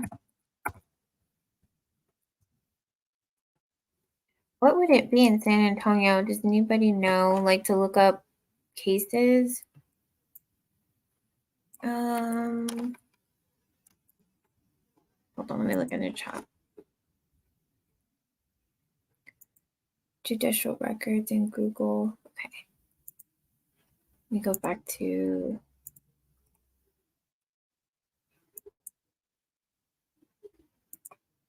okay. Ramon Preciado. Let me go to Google. Okay.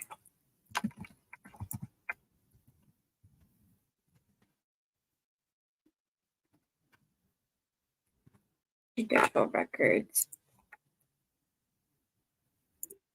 Okay. Make sure y'all can see the screen. To arrest ex-father. Fuck.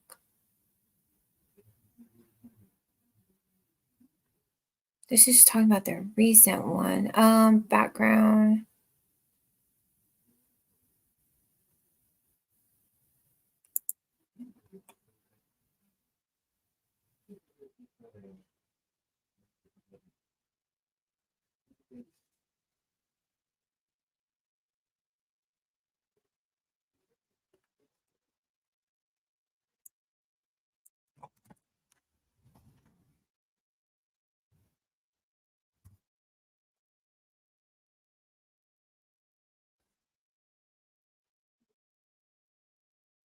We got that.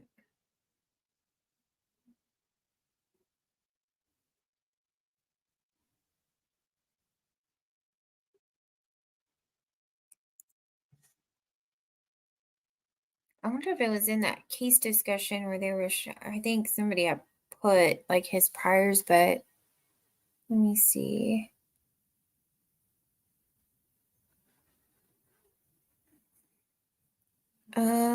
Father and son, information other than names have not been released. This is still older. Circumstances around killings, narcotics related.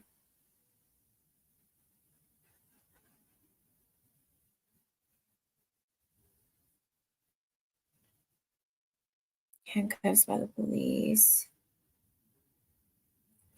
Okay, hold on.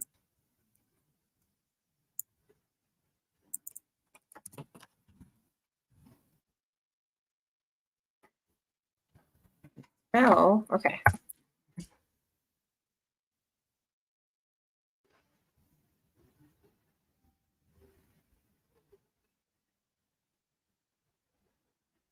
Jeez. Do you know? Hold on. Here, Google Tom Green County Judicial Records. I know. Well, the first video. Hold on. pull the first video. Which one, Andrea? In the Facebook discussion thing? Hold on.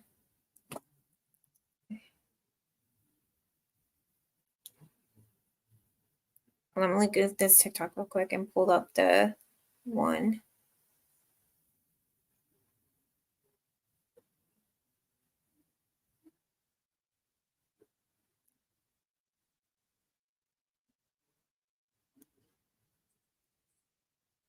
They opened the garage. Oh, They went hold on. through This one. Let me go to TikTok on whose page?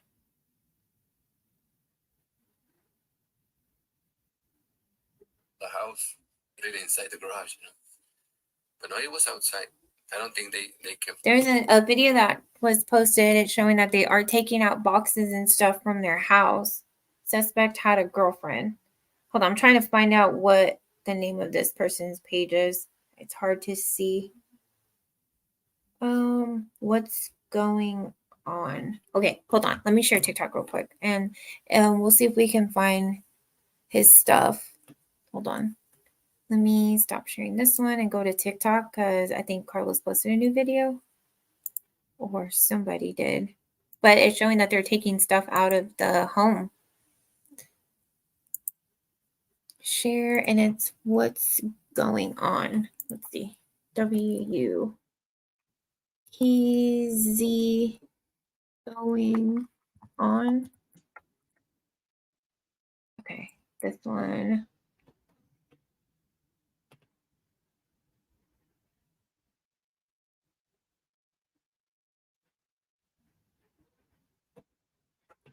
Let me see what day they posted this.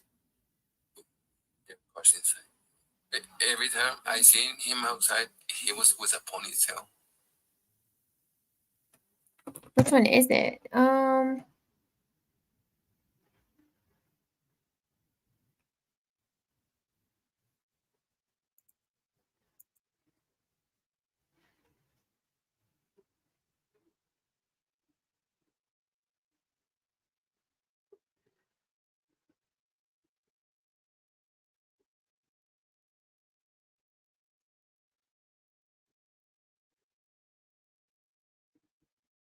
It's hard to tell which one it is. Hold on. Just watched. Let me see. He always had a ponytail. I thought it was a girl who doesn't like going up.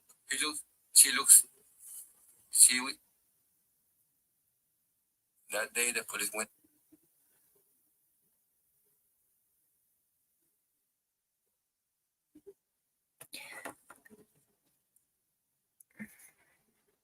Oh, here we go. That day the police went inside their house. They opened the garage. They went through all the house. They took boxes and bags of stuff. They were taking pictures of those two cars and the black truck. I don't think I don't think they can park their cars in the garage because I think they have a lot of stuff inside in the garage. That's why these cars are outside. Even the black truck was outside. I mean, if they should have put it inside the garage, you know. But no, it was outside. I don't think they can put their cars inside. Every time I seen him outside, he was with a ponytail. He always had a ponytail. I thought it was a girl, for real. He always had a ponytail. That black car is his. The cops don't come. They just, I don't know, I will say every 2 hours, they just pass by. They don't stay. If they stay, they just for half an hour, 45 minutes, and they go. But they don't come and stay or park. They just pass by. I remember on Halloween day, I was giving out candies here because my daughter doesn't want to go. She doesn't like going nowhere. We were giving out candies, and I remember that he came with a girl. That's why I'm always saying that he had a girlfriend because he came with a girl, and it wasn't her stepmom or her mom, whatever. But it was, he looks, she looks, she looks younger, like him, you know. That day the police went inside their house. Or was he talking about Christopher having a girlfriend? I guess because he said it wasn't his mom, so I'm assuming he was talking about Ramon having a girlfriend. Just enter their first in law. Okay, thank you, Adrian. Let me see. Oh, so it looks like they are taking stuff out of the house. Maybe it did happen there, y'all. Bexar County Judicial Rec. Okay, let me go back. I'm gonna play a different one while I look for that other one.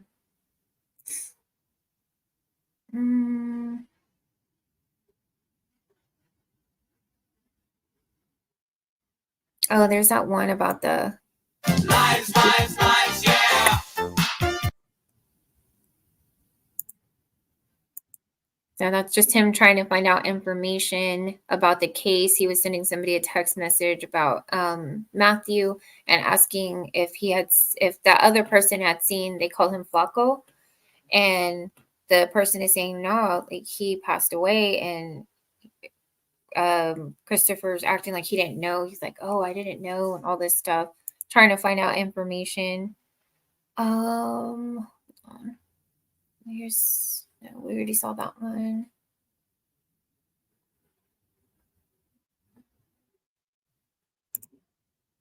But no one's has called me back yet. I've been trying like all morning. But his friends, I guess he got arrested with 2 other people, and the 2 other people that he got arrested with, he got out the next day. And so basically they're saying that Matthew snitched and that they wanted to, get at him for snitching. And then all this happens. I was like, that's really weird.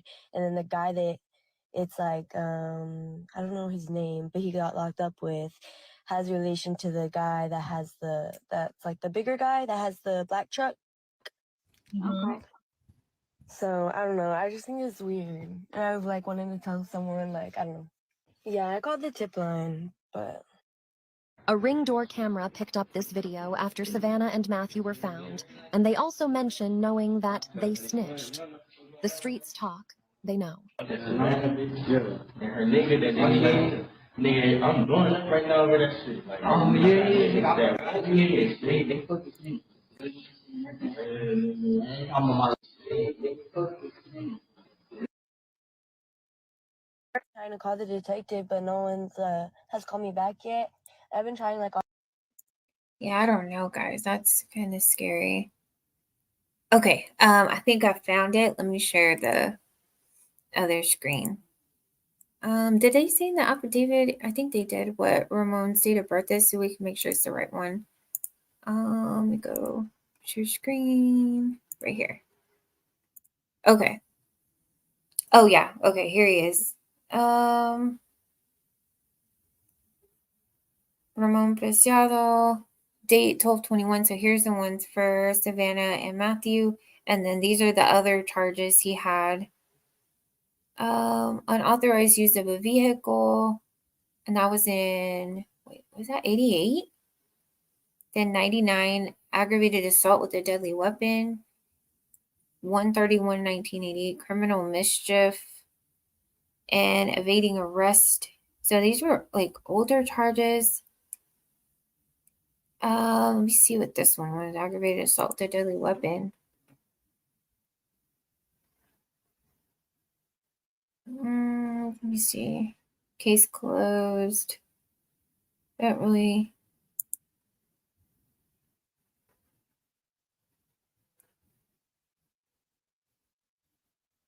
Firearm. We did probation. Trial held. So I mean, he does have like some priors. They are older. Nothing like too recent.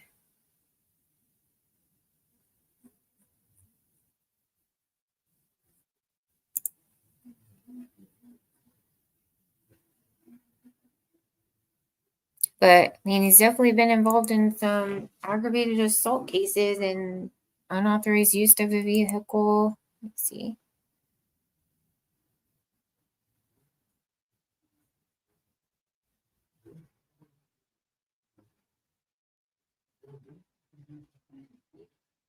released from jail, warrant executed.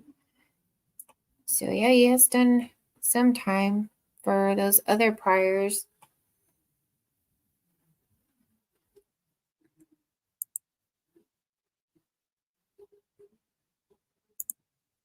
So yeah, this doesn't really give us like too many details, but it does show he did have some priors. Let me see. Let me go back to those other TikTok things.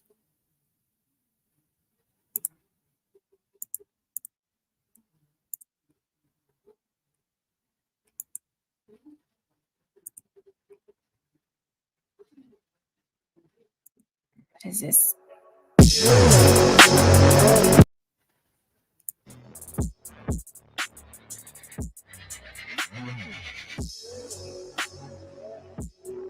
No, but they found the weapon, I guess. If Matthew supposedly pointed a gun at her first, where's the gun? I think they said that they did find it, didn't they? Have found the gun the gun they believe that is the murder weapon in the fatal shootings of the pregnant teen, Savanah, and her boyfriend, Matthew Guerra. Police found the gun when they executed a search warrant of the home. Father and son accused in the couple's death, Christopher Preciado. So, yeah, I mean, there's just not too many details. This is sad. So this is about Matthew's funeral. They said that's going to be on the 9th.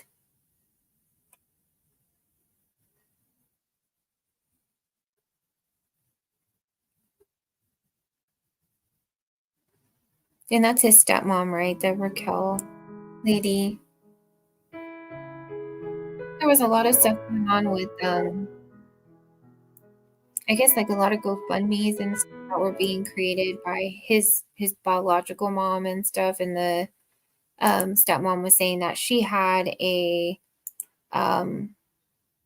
life insurance like policy on him, and they were getting that taken care of with them. They weren't putting up GoFundMes. So there was like some official GoFundMes put up for him, but yeah, guys, that was all the updates that we could find, and mainly just to go through the affidavit and see what y'all guys thought. But I really appreciate y'all coming by for practicing with StreamYard. It's my first time doing this, so I definitely want to go live again with any other updates in this case, and then any other cases that are going on, so we can go through and research stuff and just have a discussion now that I know how to pull people up. I think that'd be really awesome to hear y'all's opinions and talk about the case. But thank y'all so much for coming. I appreciate it. And if y'all have any other updates or anything, put it in the comment section, and we do the next live, we can go through and look at everything together. But I hope y'all have a good evening, and thank y'all again. Y'all have a good night.